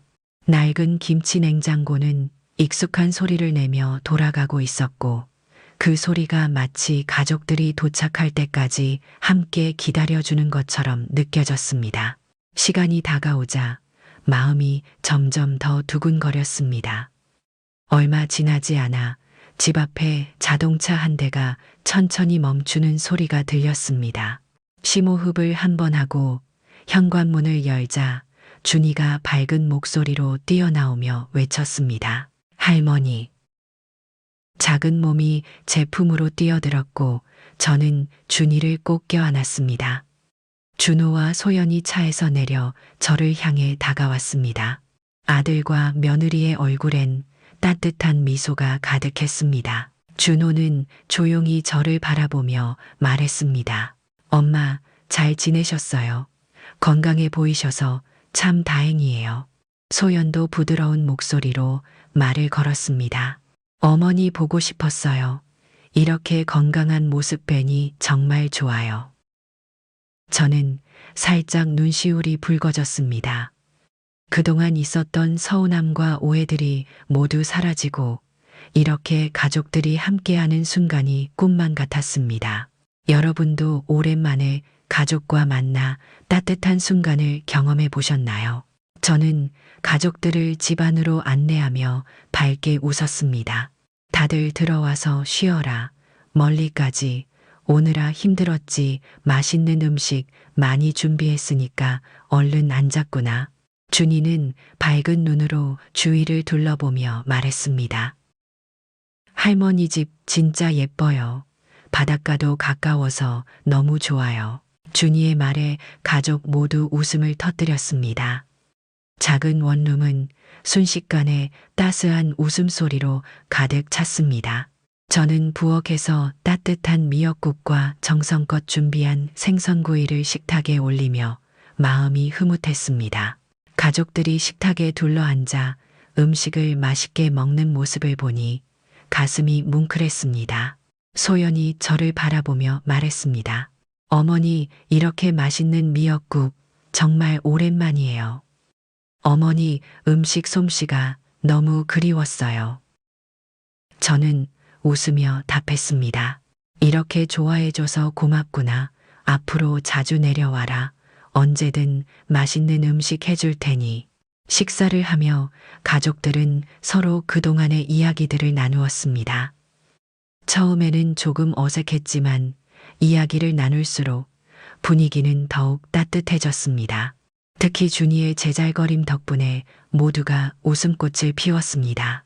식사를 마친 후 저는 가족들과 함께 바닷가로 산책을 나가기로 했습니다. 집을 나서는 순간 따스한 햇살과 상쾌한 바닷바람이 저희를 맞이해 주었습니다. 가족들이 함께 바닷가를 향해 걸어가는 길 위에서 저는 조용히 미소를 지었습니다. 이렇게 다시 한번 가족과 가까워질 수 있는 기회를 얻었다는 사실이 정말 감사했습니다. 여러분에게도 가족과 함께하는 이런 소중한 시간이 있으신가요? 가족들과 함께 걸어 나온 바닷가는 평소보다 더 아름답게 느껴졌습니다. 부드러운 모래가 발밑을 감싸고 잔잔한 파도 소리가 귀를 어루만졌습니다. 준호와 준이는 물가에서 작은 돌멩이를 던지며 즐겁게 놀고 있었습니다. 저는 천천히 그 모습을 바라보며 미소를 지었습니다. 그때 소연이 조용히 다가와 제 곁에 섰습니다. 잠시 아무 말 없이 바다를 바라보다가 소연이 조심스레 말을 꺼냈습니다. 어머니 정말 죄송했어요. 그동안 어머니 마음을 몰라드려서 너무 미안해요.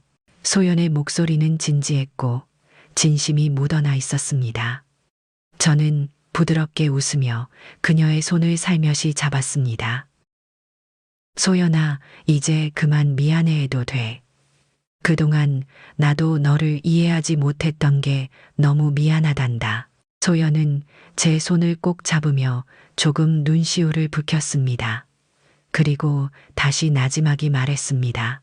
어머니, 사실 저도 어머니가 떠나신 뒤에 정말 힘들었어요. 가족이란 게 얼마나 소중한지 절실히 느꼈어요. 준호 씨도 저도 어머니가 그리웠어요. 소연의 말 한마디 한마디가 가슴 깊이 와 닿았습니다.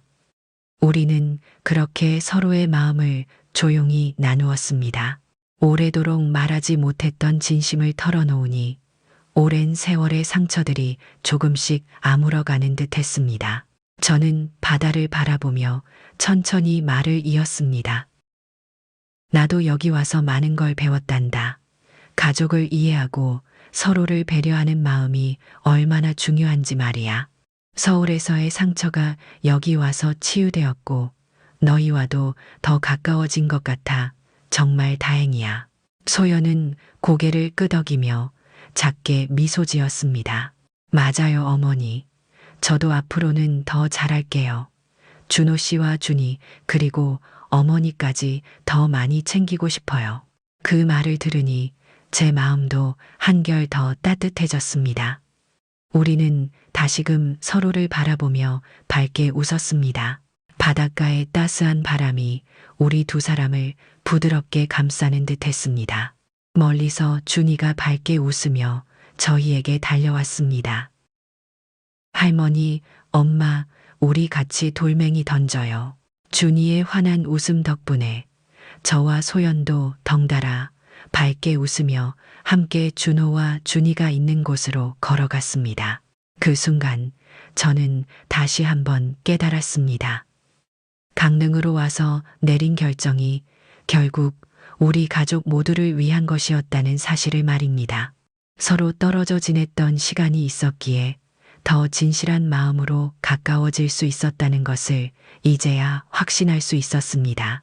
가족들과 함께 나란히 서서 바다를 바라보았습니다. 파도는 여전히 잔잔히 밀려왔고 따스한 햇살이 모두의 어깨 위로 내려앉았습니다.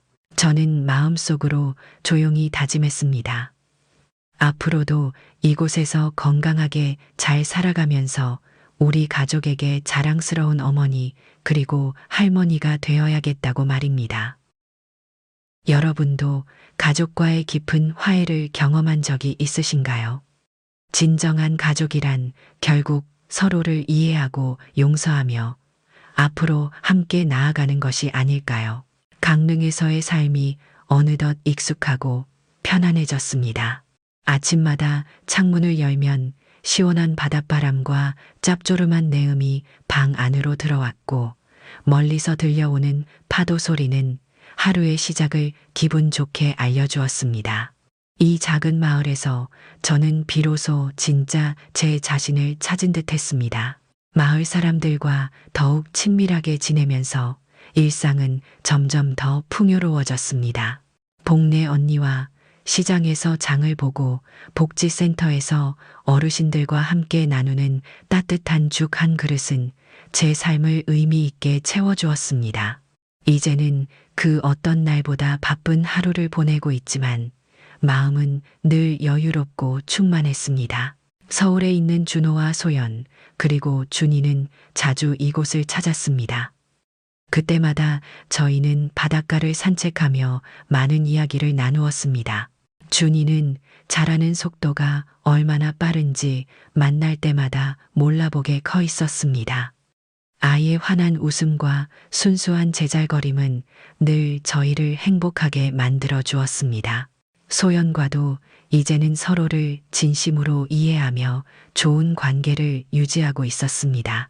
예전의 갈등과 상처는 모두 옅어지고 서로의 마음을 더욱 깊이 공감하며 의지하는 사이가 되었습니다. 소연이 어느 날 제게 말했습니다. 어머니 덕분에 준호 씨랑 저 이제 정말 행복해요. 어머니가 항상 건강하고 행복하셨으면 좋겠어요. 그 말을 듣고 저는 마음속 깊이 기쁨과 뿌듯함을 느꼈습니다. 제가 이곳으로 내려와 시작한 삶이 저희 가족 모두에게 새로운 행복과 희망을 가져다 줬다는 사실이 너무 감사했습니다. 어느 날 오후 저는 홀로 바닷가를 걸었습니다. 천천히 밀려오는 파도를 바라보며 그동안의 여정을 돌이켜 보았습니다. 서울에서 느꼈던 서운함과 외로움이 이곳 강릉에서 치유되고 가족과의 관계가 회복될 수 있었다는 것이 정말 놀라웠습니다. 살아가는 동안 우리는 누구나 힘든 시간을 겪기도 합니다. 가족 간의 갈등이나 오해는 피할 수 없는 일이지만 결국 가장 중요한 것은 서로를 이해하고 용서하며 앞으로 나아가는 것이라는 생각이 들었습니다. 여러분께도 가족과의 관계에서 어려움이 있으셨나요? 만약 그렇다면 때로는 서로의 진심을 나누고 용서의 손길을 먼저 내미는 용기가 필요하다는 것을 기억해 주시길 바랍니다. 돌아오는 길 복래 언니가 제게 밝게 웃으며 다가왔습니다. 옥자야, 요즘은 얼굴이 정말 좋아 보인다. 보기만 해도 기분이 좋구나. 저는 언니의 따스한 말에 웃음 지으며 대답했습니다. 언니 덕분이지요. 여기서 정말 많이 배웠고 더 행복해졌어요. 우리는 함께 웃으며 마을 골목길을 걸었습니다. 그 순간 저는 다시 한번 깊이 깨달았습니다. 내 삶의 행복은 결국 스스로가 만드는 것이며 사랑하는 사람들과 함께 나누는 것이 진정한 기쁨이라는 것을 말이지요. 이제 저는 더 이상 과거에 얽매이지 않고 앞으로 다가올 삶을 기꺼이 받아들이며 살아갈 것입니다. 가족과 함께 더 따뜻하고 행복한 날들을 꿈꾸며 말입니다. 제 이야기를 끝까지 들어주셔서 정말 감사합니다. 여러분께서도 지금 이 순간 소중한 가족에게 따뜻한 말 한마디 건네보시면 어떨까요? 사이다 사연 채널을 구독해 주시면 앞으로도 마음을 위로하는 따뜻한 이야기들을 계속 만나보실 수 있습니다. 여러분의 소중한 댓글과 좋아요는 더 좋은 이야기를 만드는데 큰 힘이 됩니다. 앞으로도 사이다 사연과 함께 해주시길 바랍니다. 감사합니다.